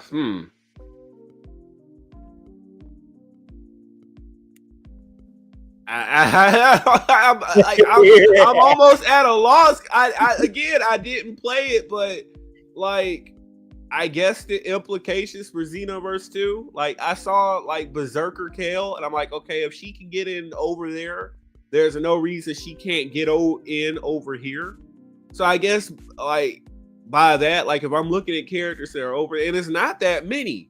When I think about it, they don't have that many characters. Like, let me see. Spark and Zero has Rosie and Konkusa, and nobody wanted them. No one voted for them in the hero vote, so they're useless. Bergamo, nobody voted for him, so he's kind of useless. Base Form Kale and Base Form Caulifla, Berserker Kale, that could be DLC for Xeno. I've already said that before. Did they get any movie characters that, besides the Giants, because we know Xenoverse 2 doesn't do playable Giants yet, so they're not going to be in. So when I really think about it, like the Spark and Zero roster isn't that big or different from the Xenoverse 2 roster. So like aside from Kale and Caulifla and them getting a couple of forms in there, like there's not that much that I don't like sparking. It's just that, like, bring on Berserker Kale, and besides that, I don't care. Facts. I feel like one thing I did like, honestly, was because I always say it all the time. The aesthetics are fucking pleasing as hell. I like the fact that they brung out big ass characters I can play with. That was one thing I was sold on. I could play with Great Ape. I could play with fat ass Janemba. I could play with these big characters again, like I used to be able to play with. I was so missing, because you can't even do it in Xenoverse, which I feel like is, even if it's a raid aspect or I'm doing a mission, can I play with the Great Ape, see how he feels, see how he plays with, destroy stuff without having to use mods? And it's like, yes, I get to go giant with my Namekian, but it's like, fuck, can we go giant with our Saiyans? Well, the Saiyans got every fucking thing in the world. But it's just like, well, then put some stuff on humans. If you want to compensate for something else, put something else on it. But there's not a lot the humans were doing versus the Saiyans. Saiyans keep ascending. Saiyans keep getting stronger. The humans weren't. That's weird only because like Xenoverse 2 is supposed to be going off of Dragon Ball Online and Dragon Ball Heroes. And in those two lores, all the humans are sort of mixed in with the Saiyans. Like everyone on Earth has some Saiyan DNA in them by the time you get, I think, past the Goku Jr. and that timeline, when Goku and Vegeta are definitely like gone in like the Dragon Ball Online timeline. And in that game, you can wish to become a Super Saiyan, whether you're a Saiyan or a human. It doesn't matter. Like you could just wish to do that. So it's like they could put all those transformations on humans and just free ball and be like, nah, our humans are partially Saiyan, so we're putting the Saiyan stuff on them. And then you can still give like the pure Saiyans, you could give them Great Ape, and like especially with them about to release Super Saiyan 4, they can give us Great Ape and Golden Great Ape, and it could be just like turn giant for like Namekians. So that's what always made it weird for me. It's like you got giant Namekians, you could definitely do the Great Apes and just use that as like a path to get Super Saiyan 4. Facts. Because like that seems to be the biggest question again. Like, it's what are they gonna do with Super Saiyan 4? And I've been saying this for 2 years now straight. I've been making content on that, man. If you just ask for it, you might get it, man. You never know. I asked for Scythe. Everyone kept telling me I'm fucking dumb. I'm stupid. They wouldn't implicate that. They have no plans. I don't even see them in the data file, CKG. I data mine in the game. I don't see it. And then what do you know? We got a Scythe. So I'm just like, we're getting Super Saiyan 4. I don't see it in the character model, CKG. How would they implicate it? I just don't see that happening. Why would they do that? There's no way they would do that. And then boom, they do it in the anime. Not only that, they gave him a new look. And it's like, well, if we get that, we're going to get that. I can very much see me transforming. I get orange pants and that red hair and tail. It doesn't move or does move, whatever, but I look like Goku. Fine, whatever. It's not that unique, but it's copy and paste, whatever. It's still the transformation. That's what we asked for. And in a way, I feel like definitely that's going to happen. Not next DLC, but DLCs. I made that perfectly clear. Future DLCs. Because I'm like, they gave us MUI in the drop of a hat without seeing the dude at all. Out seeing how he plays, seeing how he fights, how he functions, what the ability is about, how he tapped into the ability, how long the ability lasts. Before any of that, we got to see any of that in that 22-minute episode. We got the full-on DLC with the character. It's just like, come on, man. So they have time. They have every initiative to do it. It's just up to them, man. It's got to be up to them. Not really up to us anymore. Because they notice we'll just buy any bullshit. We'll buy Ribrianne and dresses and shit. They know that. So it's just like, give us, come on, man, lean with us a little bit.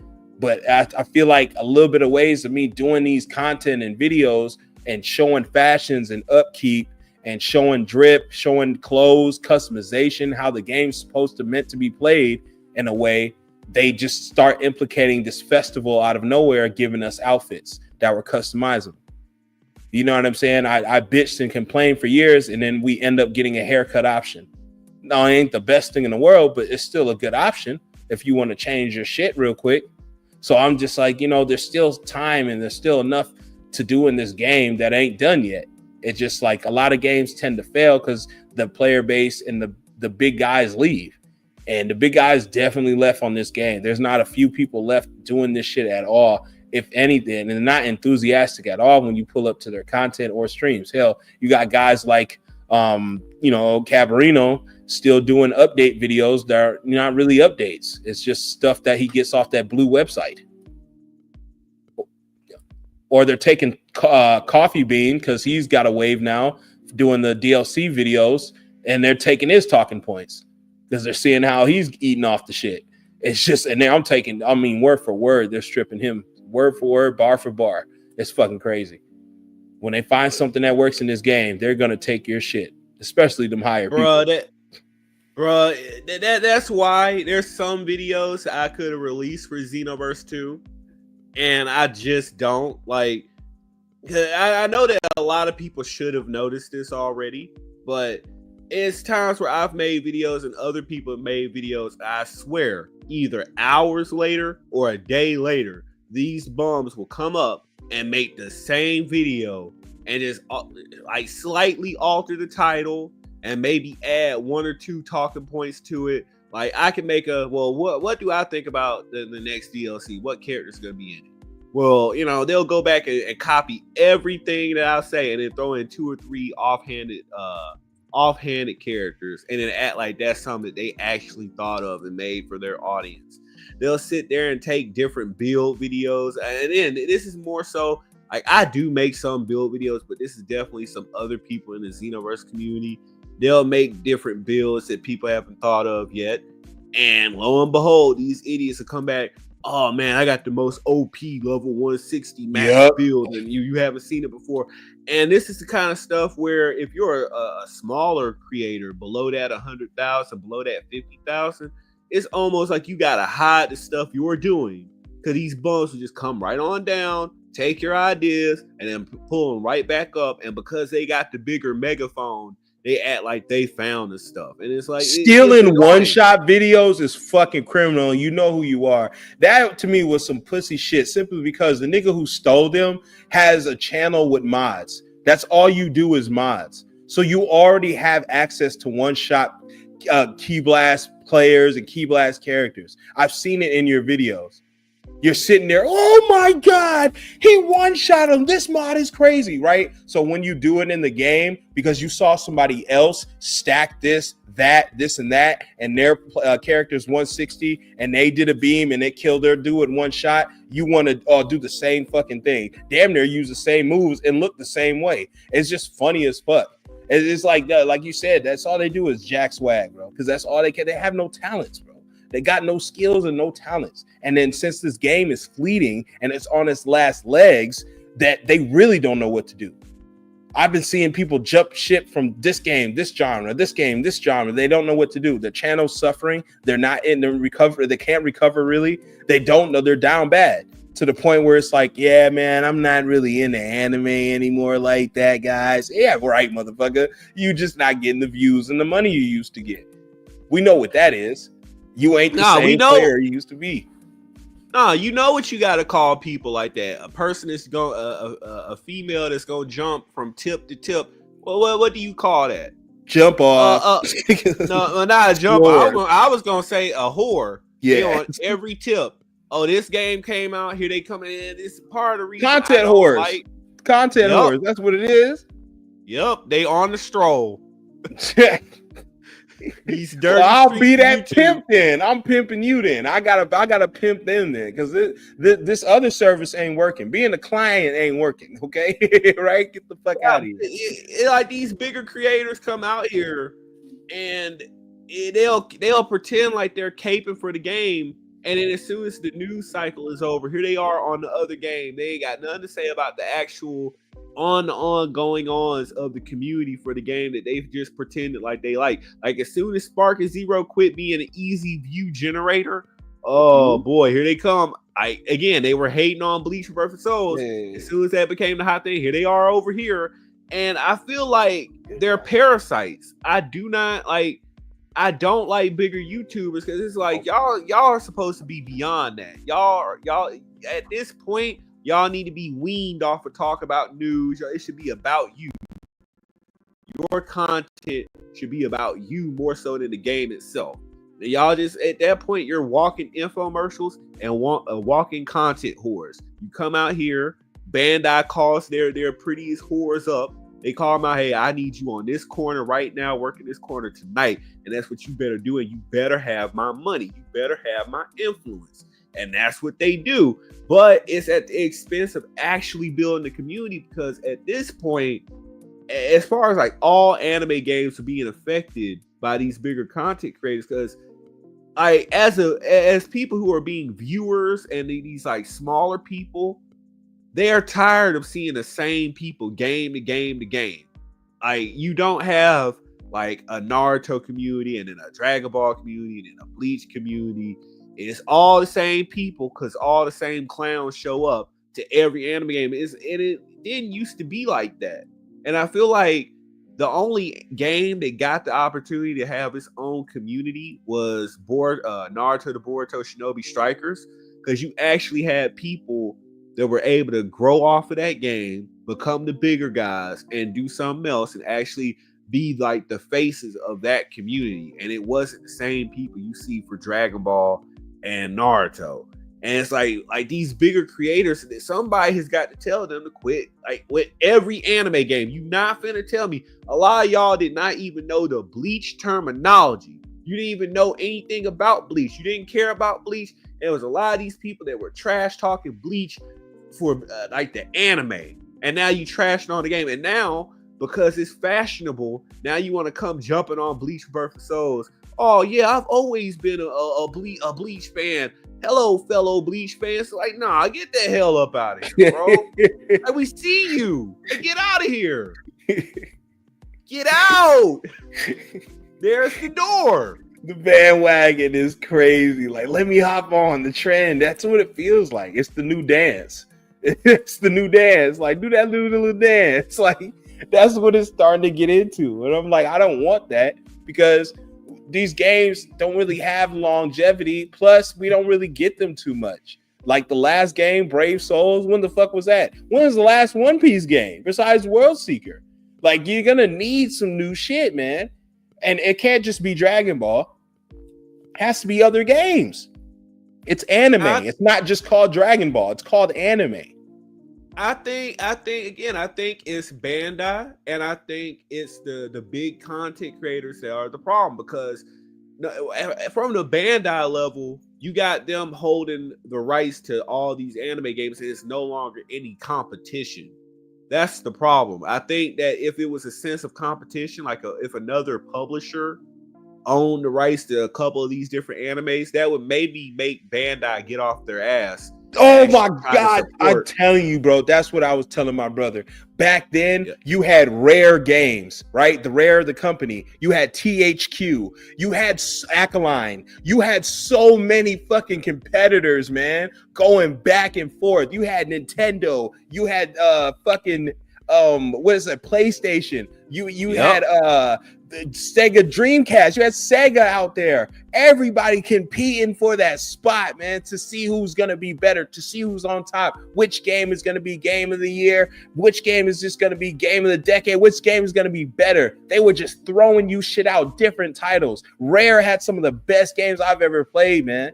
They had Conquerors, they had Diddy Kongs, they had Perfect Dark, they had GoldenEye, they had Banjo-Kazooie, just tons of titles and shit. Ackline had Turok. They had good games like that. Rage and War with that shit. Quake. They had different titles that would put you to different shit, man. That's what I missed about it, man. That's what I missed about it. Now there's no new, it's just only one new hotness. There's only one new bitch that's good looking. The rest are just like, and that never used to be the case. It used to be a fucking, how you say, what's that word I'm looking for? All you can eat, a buffet of games and titles back then. And now there isn't. It's just, it feels like a drive-through. Here you go. Here's your sandwich. Damn. And that's weird. That's weird because it's almost like both sides. Like, I can see people saying that all anime games need to do is do the arena fighter, but it's all the stuff after that. It's like, okay, well, what are you doing in the arena fighter format? What kind of combat system do you have? Like, okay, are you making the most out of like combos? Because you know people love doing combos. Yeah, like, you got a good system. What's your neutral like? Okay, how close are you depicting the anime with all these characters? Do these characters control and feel like they would in anime? And that's also important too. Okay, is the roster on point? Did you get all the characters possible for what we're covering in this game? Okay, what do we have left for DLC? And is it gonna make us feel like we cut content just for DLC, or is it actually going to feel like extra content that we added into the game? Like, that feels like a true bonus and not just something we took out the base game. I wouldn't mind having a whole bunch of anime arena fighters if they get their stuff together. Like, looking at this Bleach game and the way that it plays, and it's got a unique presentation, instantly I'm thinking, well, okay, My Hero Academia could have a game like this. Like, instead of one Justice and one of one hero, My Hero Academia game by these creators, because they did a really good job at making all the characters feel unique, that they all look like they play different. That's all I'm hearing is, oh yeah, all these characters, not one of them play the same. So that's gonna be like ridiculous for like a franchise like My Hero Academia, where every character needs to feel different for their quirks. Then looking at a franchise like Black Clover would go crazy in a combat system like this. So it's like with anime arena fighters, you don't have to try that hard, and it's like some kind of way they find a way to mess up what should be an easy formula. Like that's the one thing about Bandai. And if they had another company, another publisher putting pressure on them to get it right, I don't think we would get the fuck ups that we get right now. I think they would be so like they would be somebody putting belt to ass on them. They need competition, bro. Like, you can't have McDonald's without Burger King, bro. Like, no, you gotta have competition. Why do you think they're next to each other? Hell, I have a theory that they're fucking partners. 60-40 split on both. Like, right, that's just my thinking, because that'd make it better. Now, they're gonna compete with a Five Guys or any other burger joint, but competing with each other, it's not really competing with each other when we're both making sales and we're both owned by the same person. But it's just like this is what needs to happen. You need this competition with this. Because remember, man, I don't know if it was for you, but I'm willing to guess, because we're around the same age, I'm willing to guess that growing up, anime was not even the thing to be playing. We had so much other titles, WWE, Halo, we had Gears, we've had tons of other stuff, Fight for New York's, we've had other things other than Dragon Ball was consuming us. I played so much other shit. This wasn't even the thing. And now that it's the thing, it kind of is like, ugh, damn. Like, it doesn't even feel like it used to back then at all. Like, it feels rushed. It feels a little bit outdated, man. I'm not going to lie to you. And that's crazy to say that Dragon Ball is outdated. Yes, the Dragon Ball gaming is outdated. And because you're going backwards, when you gave us 10 years of customization, good what if stories and battles and unique characters like Few, Mira, and Toa and stuff like that, original characters, you brought it back. You gave us things like, transactional shit. Hell, they put a little bit fusions in there. You gave us breakers with hide and seek shit. You gave us fighters, took it back with the 2D. You gave us Kakarot with the story. You gave a blend of every single thing, but Xenoverse had all that in one. They all had Hero Coliseums. You have raids. You have 1v1s. You have endlesses. You have rank systems. You have mini games. I got to go get Yamcha some fucking milk and do shit for Krillin. Like, you had those aspects they added to Xenoverse. So when people like, it's a lesser game, I'm like, fucking how? You bought a lesser game just last October. I'm like, and if that's a lesser game, it kind of should be, because it's 10 years old, bro. You can't beat a 10-year-old game. Like I said in the beginning, what's so hard in beating a 10-year-old game? WWE 2K25 should be far better than WWE 2K15. But when you look at it side by side, only one has just better graphics. That's the only thing they improved on the last 10 years is better graphics. Because to be honest, today's wrestlers aren't as good as the older wrestlers. So it's just like... Not only that, it just feels like you get punished for being a loyal customer to these franchises. Thank you. It feels like if you like, look, I love Namco Bandai games. I love Dragon Ball games. Like, man, they've been making good games. They made Budokai 1, 2, 3, Rage and Blast, Tenkaichi. Man, I love this stuff. I rep this brand. It's like they take advantage of you thinking like that and trying to be a loyal customer and trying to make sure that you support the product so that they keep making more. And they just decide, oh, well, we're going to be lazy because you told us we don't have to try as hard. It's like, what? We make sure that you make millions of dollars and you should be giving us a return on investment and giving us more content so that we can hopefully hand you more money, because if you make more content, we'll give you more money. And no, you just choose to be lazy. And I think it also comes down to them having some kind of deal with the voice actors. Like whatever company represents the voice actors for all these anime, I think they got a deal or something is also locking them out from going to a different company. Because if Bandai Namco has an exclusive deal with Crunchyroll or whoever, and they're the only people that you can go through to get the official voice actors, well, then I don't think that these games or these anime can go to different publishers. I think that's out of the question, because they wouldn't have the ability to have the voice actors. I think that's also a component to it. But, like, I just saw a video like that in my Discord that Invincible's losing like that, the show. They just so busy hiring side characters with prestigious, well-paid voice actors. You're giving this guy $5 million who's in the last 6 good movies of our nation, right? And you're paying, we'll say it's Idris Elba. You're paying Idris Elba $10 million to voice like 3 lines in Invincible. Right, instead of helping the budget with animation and the animators. It was just that's what you're cutting corners, and they're doing that same thing when it comes to gaming. It's DLC with cut some corners.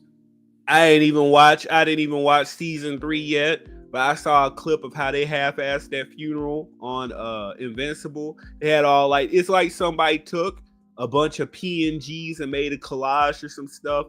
And it's like people were going off on Twitter talking about how they half-assed that funeral compared to how the comics did it.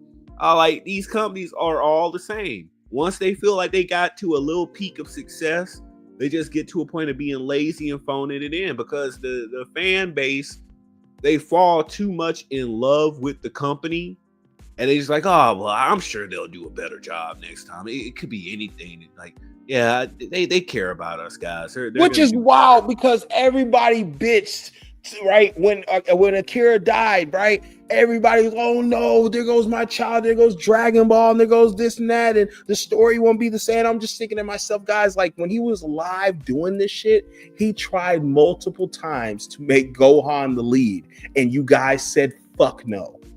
So you didn't even care what he thought and what he wanted. You didn't care what he wanted to do with his series. It was all about me, me, me, me, me. So that's what he did. He hated drawing Cell. He said it. I hated doing these things. I hated shading these characters. I hated doing this. That's why you only seen him one time. That's why I forgot about him. Like everybody wants Launch back, but she will never come back for some reason. But he even said it. I forgot about the bitch. I don't care. Like I just forgot about her. It's not like I don't like her. I forgot about her. And you would think, why don't they bring her back? They bring in Frieza back, and then R.I.P. But the voice actor dies. And it's just like if you brought Cell back, that to me would have been more, make more sense. It's Cell. He has Saiyan DNA. He could do so much. He won't fall asleep during the tournament like on Majin Buu, a waste. It's just like, I don't get where they're going with this stuff. That's why I'm not into it. It's shit. I told him the other day, I wouldn't even want a Yu Yu Hakusho season 3, 4. I'm good, bro. Keep it the way it was. Because it's brilliant the way it is. It's fun. It's dope the way it is. Rurouni Kenshin, all those things. I don't need a revamp. I don't need a revive, or I don't need none of that shit for those titles. Now, let's see. The only Dragon Ball I want for Bandai right now is a remaster of the Budokai series. Exactly. And that's cool with the same frame. Just fix the frames like he said. Fix the graphics. That would have been fucking pristine. The same thing they did. They remastered and retouched Marvel vs. Capcom series. And that is brilliant. That was one of my favorite games growing up, man. That was one of the first games I got for my PS2. And they brought that back and they remastered it. It feels the same fucking way. Now, it's a little touchy-feely online, but that's just an online basis. That game wasn't meant for online. You could never play that game online back then. You could only play with your friends in your living room or shit like that. But now that you can play off online, it's going to be a little touchy, every match ain't going to be the best, but majority of the matches are great and fine and good. It's still a classic you can go back to. And those are things I want them to touch up on and remaster. Is good stuff.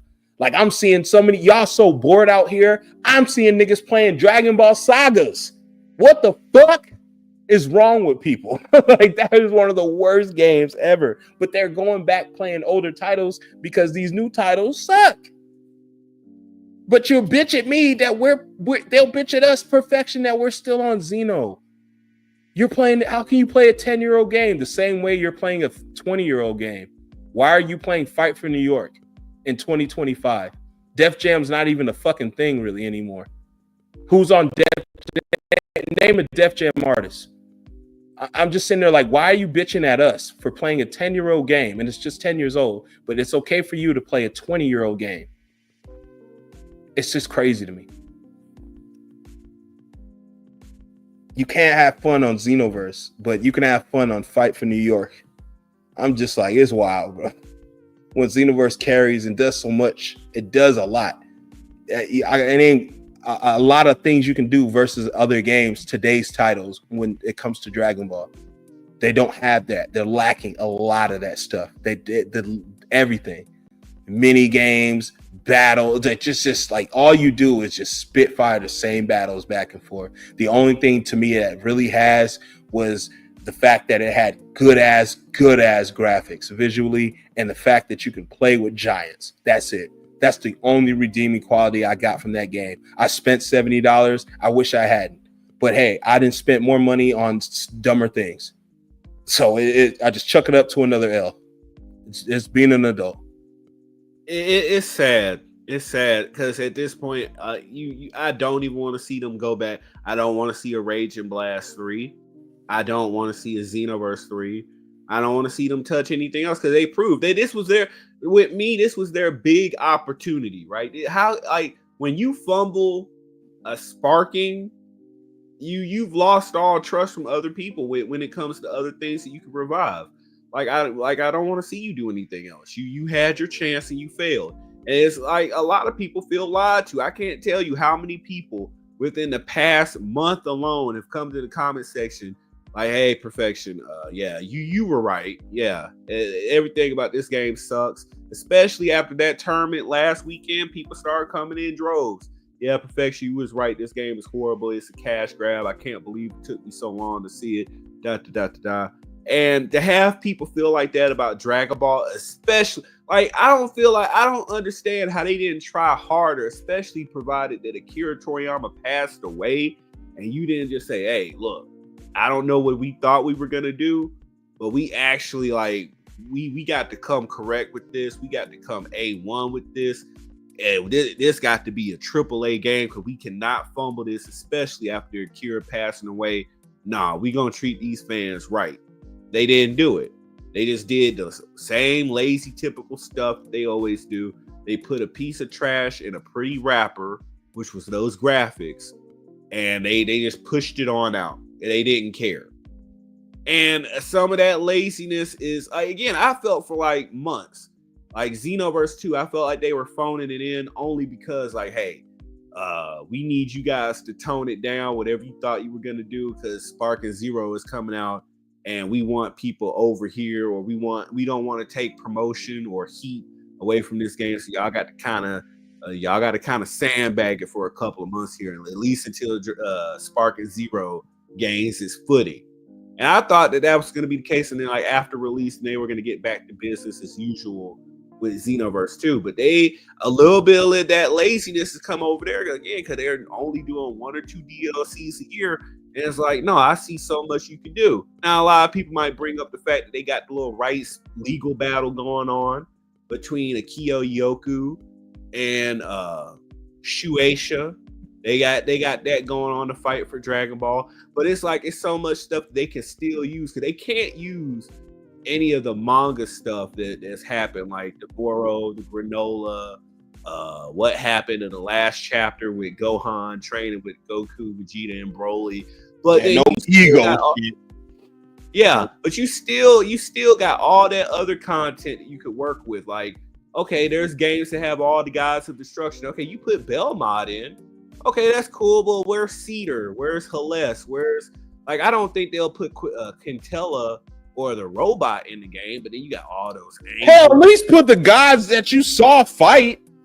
That I win, at least R.I.P, like the Fox, bro. They at least boxed. They did something.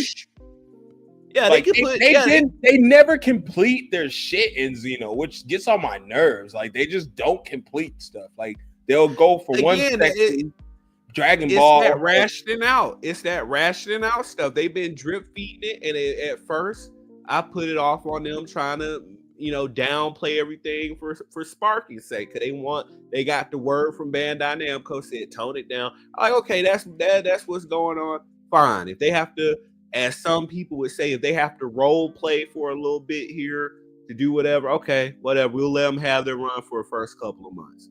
But it's so much content that they could do from Dragon, because they gotta have Dragon Ball Super because it was the current thing before Dragon Ball Daima.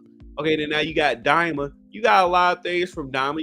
I feel like you got at least 10 to 15 characters from Daima that you could add, and you could still be business as usual. Give us a little something from Z, a little something from Dragon Ball Super, maybe a surprise from Dragon Ball GT or the movies, and then keep it on moving. There's so much content without even talking about the current manga stuff, without even touching Dragon Ball Heroes yet. You still got a ton of content that you could add in Xenoverse 2. And then if you want to save something for Xenoverse 3, if you ever do a Xenoverse 3, make it be about heroes and online characters. Make Demigra come back and add the missing forms. Meki Kabura, Darkness Queen Toa, because you're gonna have Toa and Mira. You can have them come back in Xenoverse 2 DLC and still have them come back in Xenoverse 3, because that's how it works. Then you got Eos, the other Supreme Kai of time before Cronoa. You got things you could do with Arinsu and Toa, since they could be the evil side. They're both from the demon realm. You got so much stuff that you could do story-wise for that game, and like content and roster-wise, that there should be no drip feed content for Xenoverse 2 and definitely no drip feed content for Xenoverse 3. And you could push Xenoverse 3 out until Dragon Ball Super came back, or until I don't think Super is coming back, but if they decide to do something with Dragon Ball Daima, either do another anime or a movie or whatever, and they have to wait to base a game off of it so that could be the bulk of their content, then whatever. But you still, in the meantime, got a whole bunch of content over here with Xenoverse 2 you could be doing that you're just kind of limping. You're limping and you're not doing everything that you can do. And what makes it worse is that it's like you don't have to do much.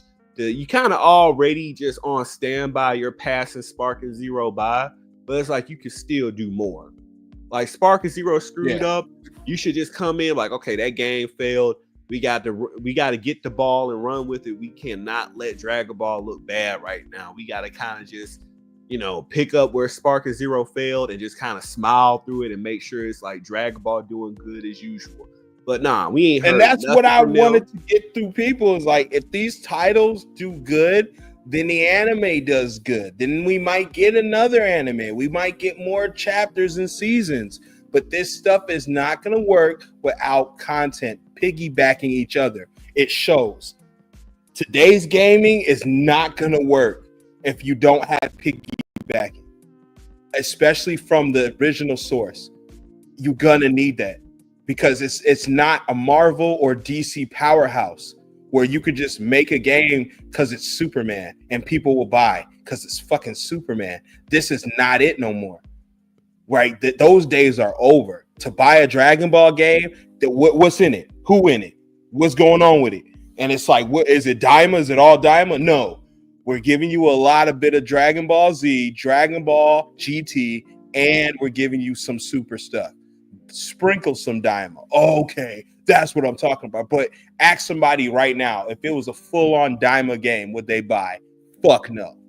And just like, come on. Because like when you think about Bleach, and like Six was saying the IP isn't that big. He didn't even think it was big three. It is big three, but I mean, like right now, it's not looking like a big three. Naruto's gone. It's done. Naruto's done. It's not coming back. It's not revived. It is done. Kishimoto moved on, and he's doing Boruto. That sucks. It fails in comparison, in my opinion. But he's doing this. So it's not big three. I don't even think Boruto's the new big three. Hell no. So that's not going to do nothing for your game. That's why they can't implicate it. Like we said earlier, they're only giving us what if shit and fake ass weapons because they have nothing, no original source to go off of a Boruto. Everything is going to be recycled from Naruto, whether it be weapons, style, jutsus, and shit like that, just reworked in a different way. So there's no big three when it comes to that game. So those sales suck. And that genre of gaming sucks on that end. That's why Connection sucks. That's why Boruto Shinobi Strikers sucks. So when it comes to, Attack on Titan, the same fucking thing is going to happen. Attack on Titan, same fucking thing is going to happen to Jujutsu Kaisen. You're going to need some big three aspects. Demon Slayer failed. There's no demons at launch. And the game came out on PS4 versus a PS5. That's going to suffer because the guy said he had no plans of going from 30 frames to 60 frames. So that's just a fucking burnout.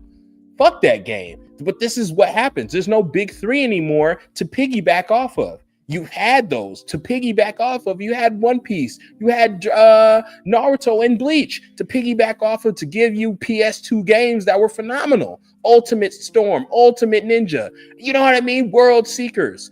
You had, you know what I mean? That game that Makai was playing with Bleach. You had those because the big three was really like prevalent, but now it's not. There's no big three. It's just big nothing. It's just a heap of nothing. And then now Daima and Dragon Ball's coming back with something new age. And like you said, they didn't even finish off. We can't get no super shit because that's not drawn. We don't know how that's animated or the colors. We can't get super stuff. They stop with Black Frieza. They instantly go to high school when they pick it back up. So I don't know where this series is going. The best shot they had to me was that Broly movie. That was the shit to me. That Broly movie was fucking phenomenal. The animation, the sounds, everything. It's a good movie, man. To go back to that format. And it's like you'll piggyback off that stuff. Like, but they can't piggyback off stuff anymore because there's no content. There's no content whatsoever. So now I think Diamond just screwed up. Like Diamond is good. Let me explain this. I think they saved themselves with Super Saiyan 4. That's what I will say. I think they definitely salvaged themselves with what they did with Super Saiyan 4, both mini and adult. I think it was just like how they handled Majin Buu and Majin Ku, and what was implemented or what was implied with those characters, and how they turned out, how they fumbled the ball with them. I don't get like. It's like that should have been a simple thing they did with those characters, and they made it hard, and I don't understand why. This guy says, okay, all jokes aside, Perfection CKG, do you guys think Bleach will get another season of DLC down the line after season 1? What you mean, the game? It's gonna get more than one season. Yeah. The game? Yeah, absolutely, bro. They're gonna milk the fuck out of this thing. Yeah, that's it's too easy. Like it is, because Bleach got like 50 characters alone, right? Like a problem. I'm talking about characters that you know and that you actually like. There's like 50 characters, so they can just throw all those people in the game, throw the different variations, which isn't a lot. You've seen them like 4 different outfits on each character. There's like stuff that they easily can do for this game that they can stretch out, but at the same time, if they give it to us too fast, then there goes your content. If they give it to us too slow, then there goes your player base and your community.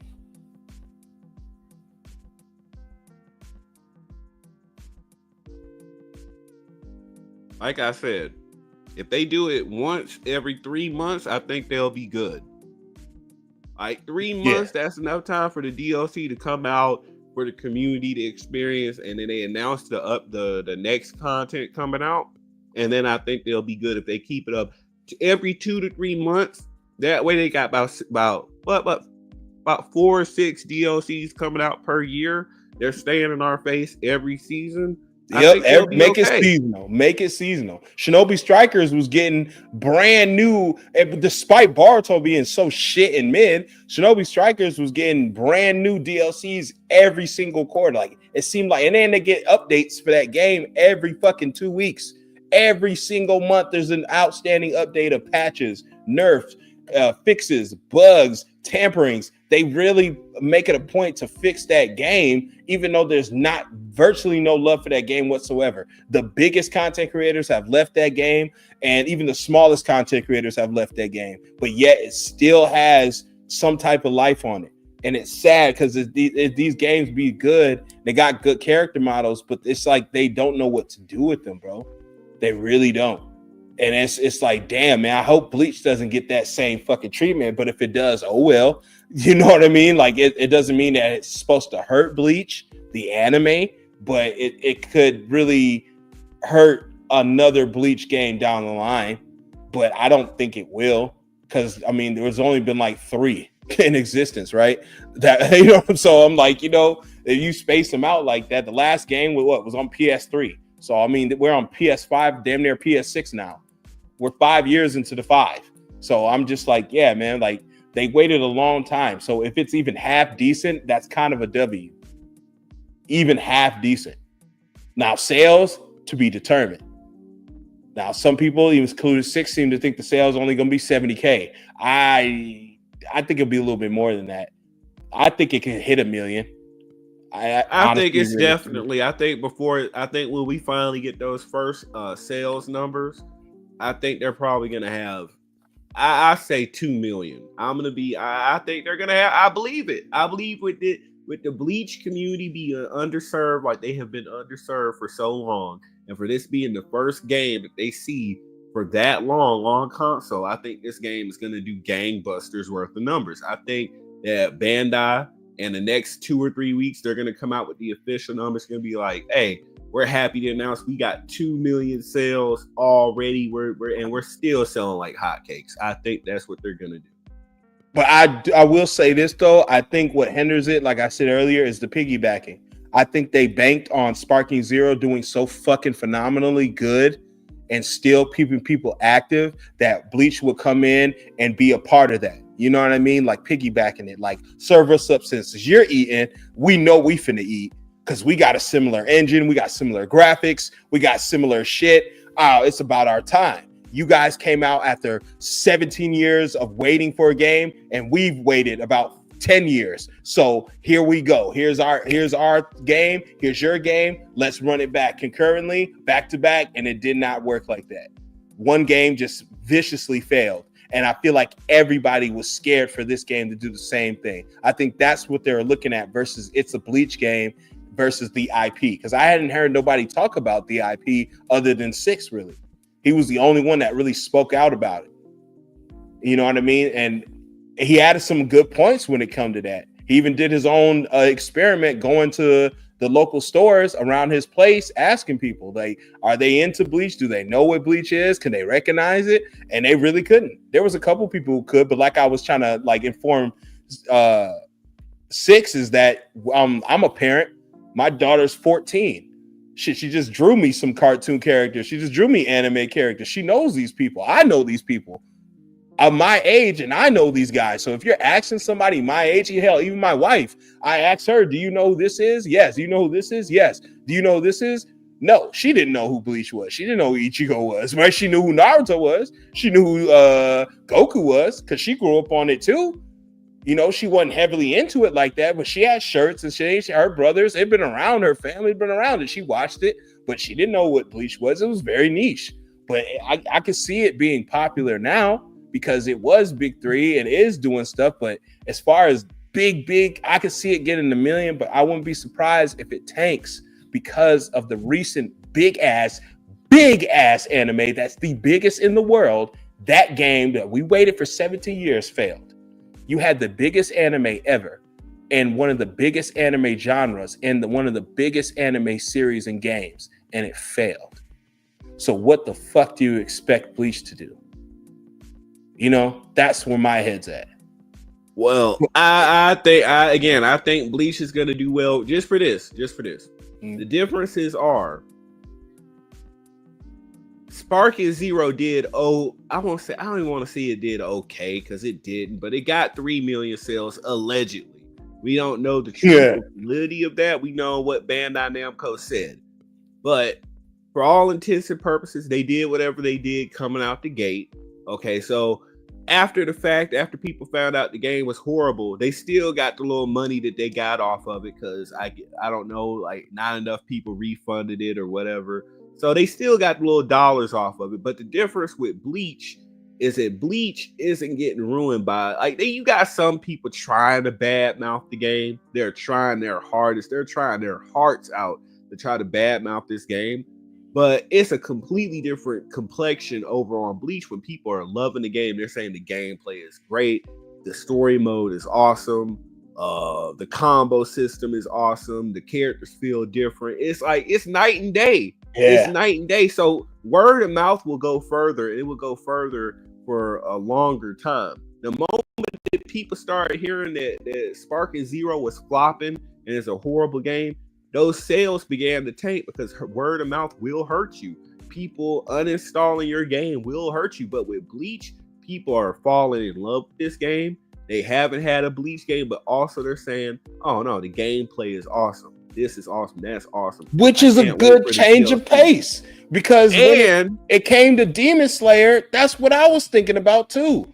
Like this game, Demon Slayer is so popular and so good now, right? Like it's out and it's doing numbers, and then they make this game so fast, and the game just tanks. And I'm sitting there thinking, like, well, it should because Demon Slayer is fairly new. Bleach isn't. Bleach been out for over 20 years now, so we know what to expect. We know what we should get. We know what we want, and they seem to be giving it to y'all, which is fucking phenomenal, man. Good, kudos. But finish your point. The only problem with Demon Slayer was that they're doing the Dragon Ball stuff. Like everyone knows, there was no need for Demon Slayer 2. There's no need for Demon Slayer Hinokami Chronicles 2 because everything that they're doing in that game could have amounted to a DLC pack over on Demon Slayer 1. So a lot of people already have a bad taste in their mouth with that franchise because they know that's nothing but a cash grab. I don't even like, nah, bro. They making it number 2? Yes, they're making it number 2. It makes no sense. 0 sense. Bro, what? Bro, you had no demons at launch. 30 frames per second. I press one button, it's auto combos. Bro, what the fuck? Get the fuck out of here, bro. It's just block and blast, block and blast, block and blast. And we're getting a number 2 of that is insane work. Like, is Demon Slayer even popping, man? Like, what's going on? It should, like, the game should have been, but right now, like, Demon Slayer is over as far as the manga is concerned. They're starting to do that Attack on Titan stuff where they're like the anime. They're trying to ration out the anime now that the manga is over and they're not doing anything else. Like, they're trying to ration out stuff, and that's looking bad. But over on Bleach, again, it's a better situation. And again, they're coming out at the perfect time. The 1,000-Year Blood War arc is really hot right now, and they're respecting people by making a good game. So when they begin dropping those characters, it's like, nah, bro. Like the sales are only gonna go up. Everything is just gonna go up for Bleach Rebirth of Souls.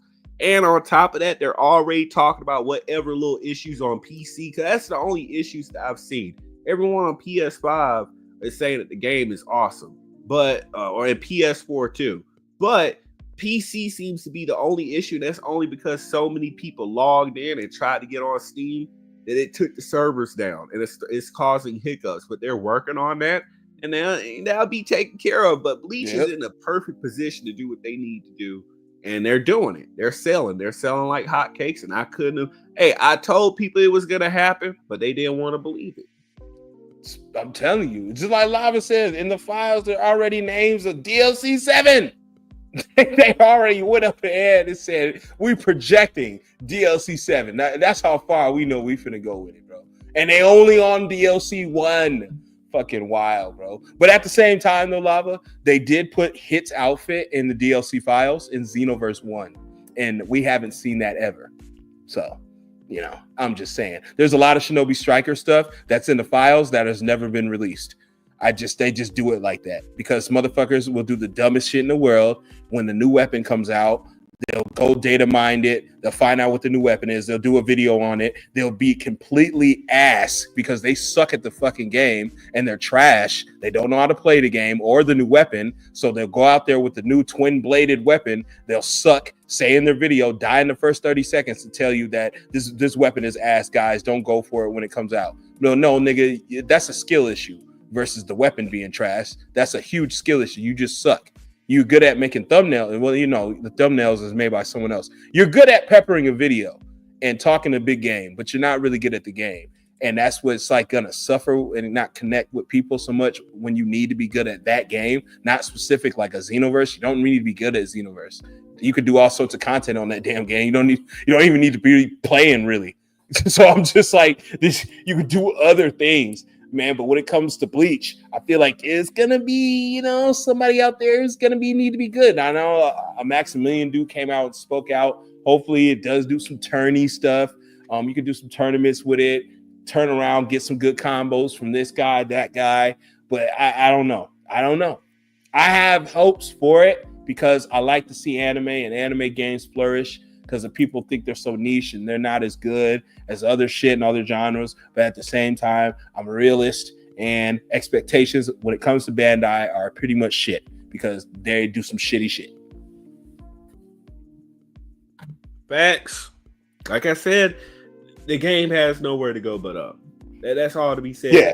I think what is going to happen and what's already starting to happen is that people are hopping online. Now I'm glad there's no rank mode because this is experimental. We're seeing like people still get to play the game, but there's no rank. Like there's nothing to say, well, I'm better than you. I have blah blah blah rank. You don't care. You don't know who you cheesed to get there. You don't know who threw the match for you to get on the video.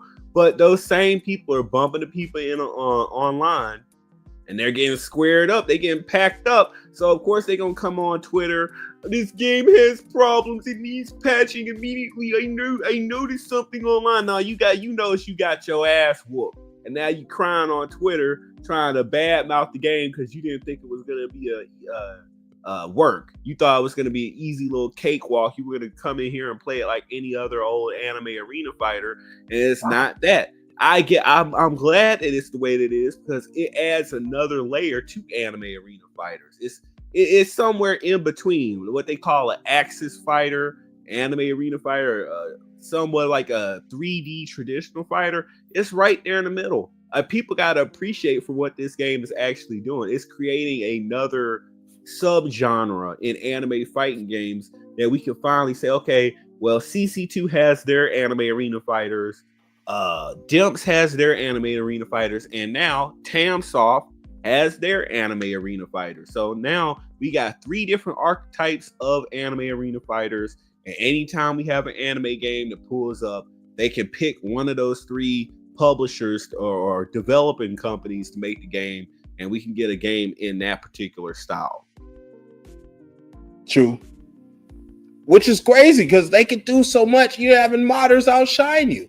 But I completely understand it, man. I understand it what dude was talking about. These games are incomplete, man. So I'm gonna mod. I paid my money just like you did. I'm gonna mod, bro.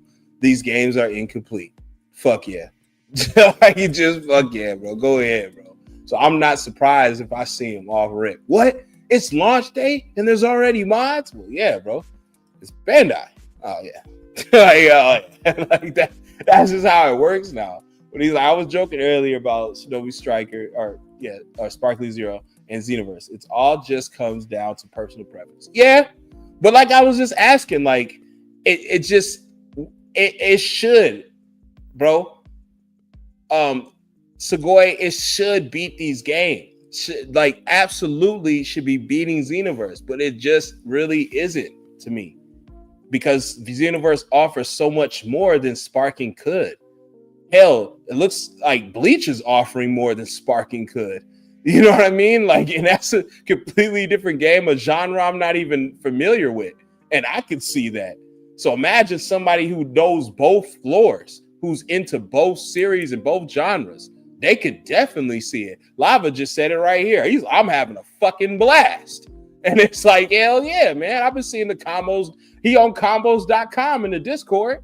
I've seen him posting shit. I'm just like, man, go ahead, man. It's looking good, man. I'm glad it's putting smile on faces and it's getting people to really fuck with Bleach again. Because like I said, I only fuck with it because of RDC World. Like that was the only time I ever even thought about Bleach. Was when they talk about it or make fun and do shit. You know, I didn't watch the series growing up. It wasn't big 3 to me. It was like in the way. It was like I didn't really captivate me like that, like the other ones did. You know, so I can always go back. Hell, when I first saw Yu Yu Hakusho for the first time when I was 15, I hated it. I told y'all that. I fucking hated it. And I had to go back as an adult to really appreciate it. And it's one of the best things I've ever seen, just like Cowboy Bebop. I absolutely hated it when my brother first showed me. Like, this is stupid. Like, right, Rurouni Kenshin, this is dumb. Inuyasha, this is girly. And all he does is whine and bitch and lovey-dovey. And then but I had to go back and watch it, man. It's just you got to do it, man. Like, I guess I got to put in that work. Like, he can't get me to watch One Piece. It won't happen. But I have appreciation for One Piece. Not enough to buy no fucking game, but, you know, enough to watch a little bit of battles here and there or talk about it with my Versus series with Lava and my brother. But other than that, man, like, I'm looking forward into these shits. I really am. And really, it needs to spark something. But honestly, my thoughts is these games need a backer. They need a piggyback. They need something to go off something. As long as Daima's out, we'll forever have content on Xeno and other Dragon Ball titles. As long as the series keeps going, regardless if it's Daima or Muppet Junior's Daima, I don't give a fuck. Nick Jr. or whatever the fuck they're doing. Whatever they do nowadays. G22, Dragon Ball, Z Kai, XYZ, all that shit. But as long as they have backing, the games could potentially have some good content coming, you know? Yeah. I think that's important too. I think they gotta. I think they gotta get to a point, though. I think they got to quit using new anime and new movies as a pacifier. They got to get weaned off of that. They got to come up. It's limiting them. It's limited because they're not trying hard enough. Like, you notice when Xenoverse 2 first came out, they knew what to do. They knew what to go for. They knew what to add. And like along the way, when the movies start coming out, it's like they got used to just waiting on the movies, and it's like. But that's my whole point. I'm sorry earlier, but that was my whole point. That if it meant anything like piggyback, like they need it, I'm saying that's their crutch. That's what they need. They need that to even further go on with DLCs for even once a year. That's what I meant. Like they need this now. It's like a honestly, it's like a crutch. It's like, they're crippled and they need this for assistance to walk. No, what they really need is they need a better schedule. They need a more active schedule. Quarterly, seasonally, y'all. Like, why do you think Fortnite doesn't fail, bro? I know it's Fortnite is so niche. Fortnite is so kiddie. It doesn't fail though. But it's free. It not only is it free, but they just flood you with content and shit and weekly, daily updates and patches and fixes and things like that. They throw shit in your face. They pay people to play it. Like they know how to run their character model in their games. It's like, take a page out of that, man. Start giving the fans what they'll pay for instead of what you think they'll pay for, man. What they'll pay for, what you think really. But they kind of do know that we'll pay for a Ribrianne outfit. It's just like, what the fuck, man? Someone out there will. It won't be me. I did, but I wanted the DLC. I was doing content. I'm content based. So I'm tied to it, not on a personal thing, but content wise. I have to buy these things. It took me half a year to get the Belmont. Like, you know what I mean? Like, but at some point I'm like, I gotta get it now. And that was like, what, 2 weeks ago? Like right after my live stream, I had to buy it because I'm like, oh damn it, I gotta do this, I gotta do that. Right, but I was reluctant. But I just like, because they're not adding nothing to it. They need to start adding. Hopefully we'll get back to it. Hopefully this summer we'll open it up. Hero Festival 3, we'll get brand new clothes, brand new stuff. They open up the accessories. Just doing so much more than destroying the fucking city in the lobby. We already get annoying shit like the Freeze the Siege anyway. That's just massively just inconvenient, especially when it's just not tied anymore to like a Saturday or a raid or a special event. It's just, oh, it's Tuesday, whatever, it's in the sky. So now I can't use photo mode. It's just like, man, no, like I need something a little better, man. A little better. No, it's weird decisions like that. It's like, if y'all had stayed consistent like you do with the Freeze the Siege events, like you would with like custom key partners, y'all would keep, because like the custom key partners are exactly what people wanted and needed in Xenoverse. Because a lot of those DLC characters and like base game characters come off as, I won't say useless, but unless you're a Broly, Gogeta, or a Goku, like something is lacking in your moveset where you don't get used on rank. And custom key partners came around and they fixed that for a lot of characters that would have otherwise been ignored. So like it's like so many other DLC characters that need that status, so you can go in, play around with the stats, give them a better super soul, because it's always just something. It's Galaxy Breaker. Do you guys see that? We got Galaxy Breaker, not for our CACs though. I find that very fucked up because I wanted that move for fucking years, bro. And then now it's just for Vegeta on a whim. Whatever. And it's weird because I got that earlier today, and it's only on the festival preset and only on base Vegeta and custom key partner. I'm like, why? I wanted to use that on Super Saiyan 4 Vegeta. I was so ready. I was like, that would be perfect on him. Nope. Like, why? Why can't we get the move? What's wrong with us having it? It's CAC oriented. The game is meant for CACs and for you to have custom matchmaking and moves. and all this shit. It's mix and match the moves. I can have a blend of. I can be a hybrid Saiyan, just like your Paragon. I can do hybrid shit. I can do Saiyan plus a Namekian. I can mix and match my moves. I can have Piccolo base with Raditz. It is meant to do that, and there's like no. We're going to drop the ball and only give custom key partners to this. We're going to only give limited customization to your clothes that you get. And it's just like, why are you putting limiters on this game that is such a good fucking game, man? The others just fail in comparison, which is why they're not here today. Where the fuck is Fusions? Dead. Where's Kakarot? Dead. Where is Breakers? Steadily dying. I mean, it's not dead yet, but you might as well call it that. We'll call it hospice or coma, right? Sedated. And then you have Strikers, which is dead. We did in the funeral today. So I'm just like, fighters. I haven't seen shit on fighters. I see tournaments every once in a while, but even that went down to your 25,000, to your 10,000, to your 5, to your 1,000, to your 500. Now $100 tournaments. Yeah, it's dead. Again, it's dead. Why? Because you didn't stay in people's faces with content. And on top of it, like in addition to not staying in people's faces with additional content, they made bad reputation with Arxis. So Arxis doesn't even want to work with Bandai Namco anymore. That's why the last time they did that big update for that game, it was so janky, and they had to try to call in a third party publisher or developer to try to fix it. They couldn't get Arxis themselves because they don't rock with them anymore. So it's a lot that Bandai Namco is doing to kind of mess up Dragon Ball games. And I think that a lot of stuff they do with Xenoverse 2, they like it, but they don't like it because, again, Xenoverse 2 has been one of those rare Dragon Ball games that has staying power. And they don't like things to have staying power. They like to usher people right on in to the new property. They like having it to where people come in and get baited in for the yearly or bi-yearly Dragon Ball game or whatever anime game. And then they like you to just have a short amount of fun and then go and get ushered into the next $100 subscription to the next game.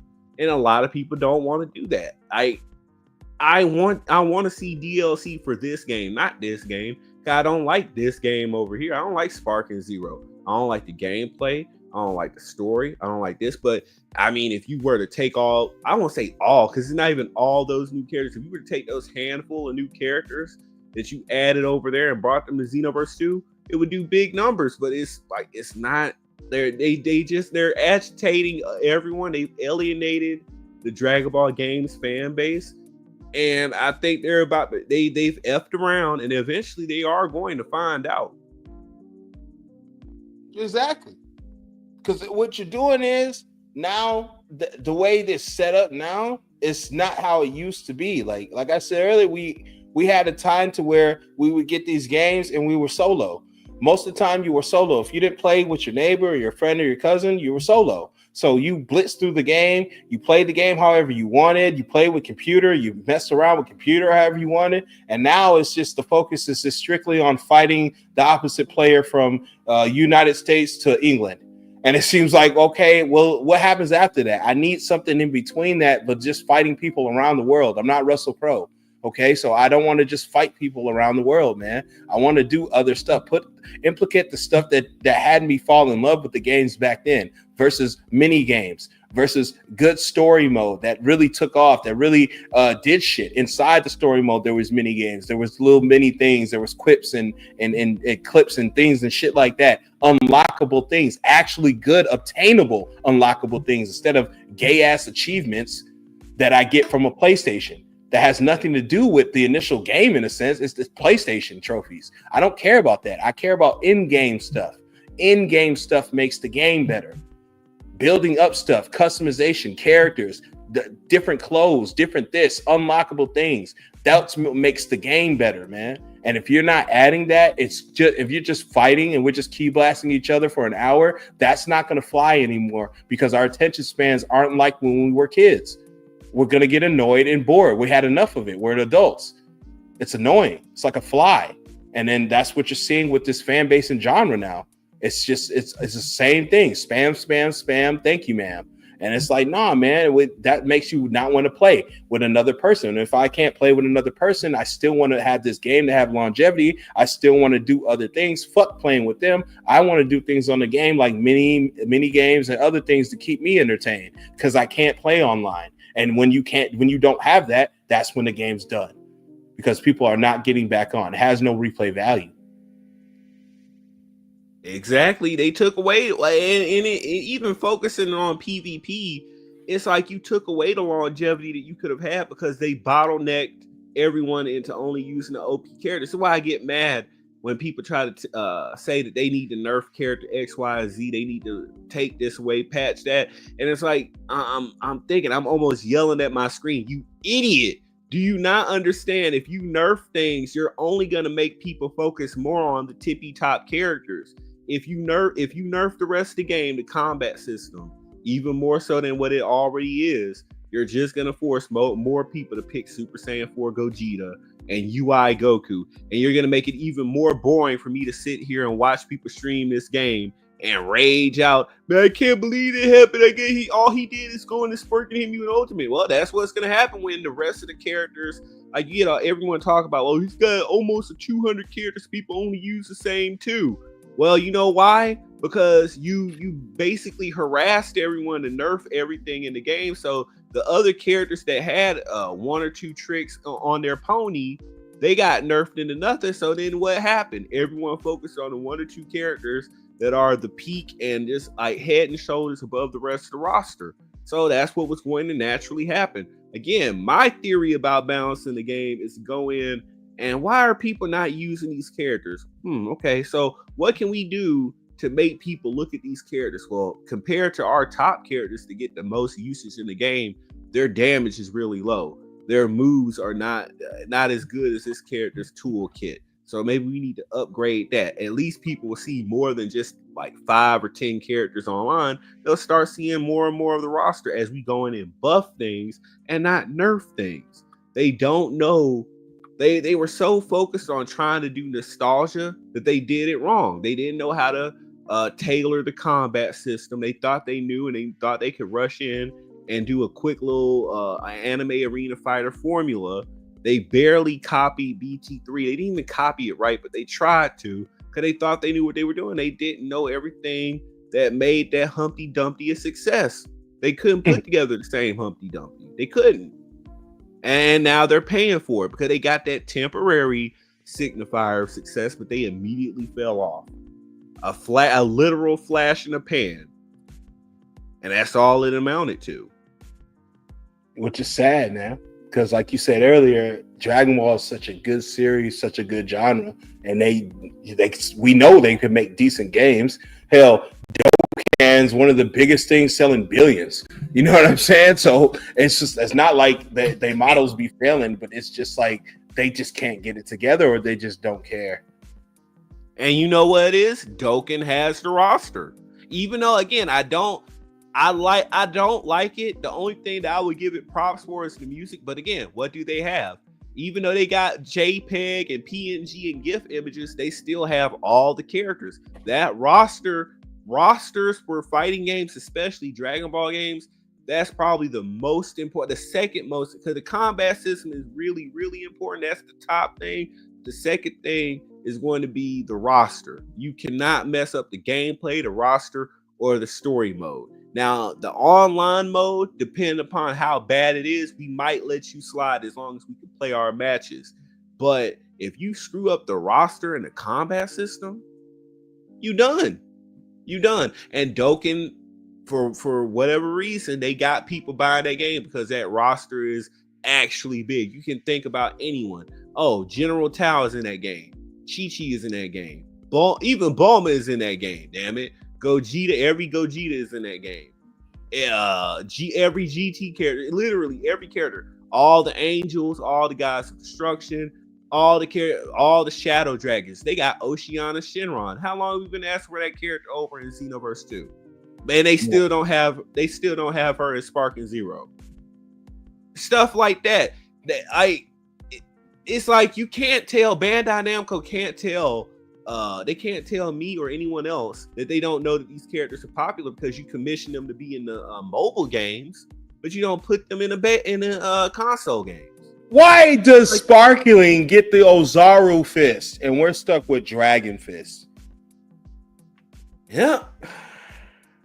Which, if you think about, is technically not canon at all because it happened during the movie.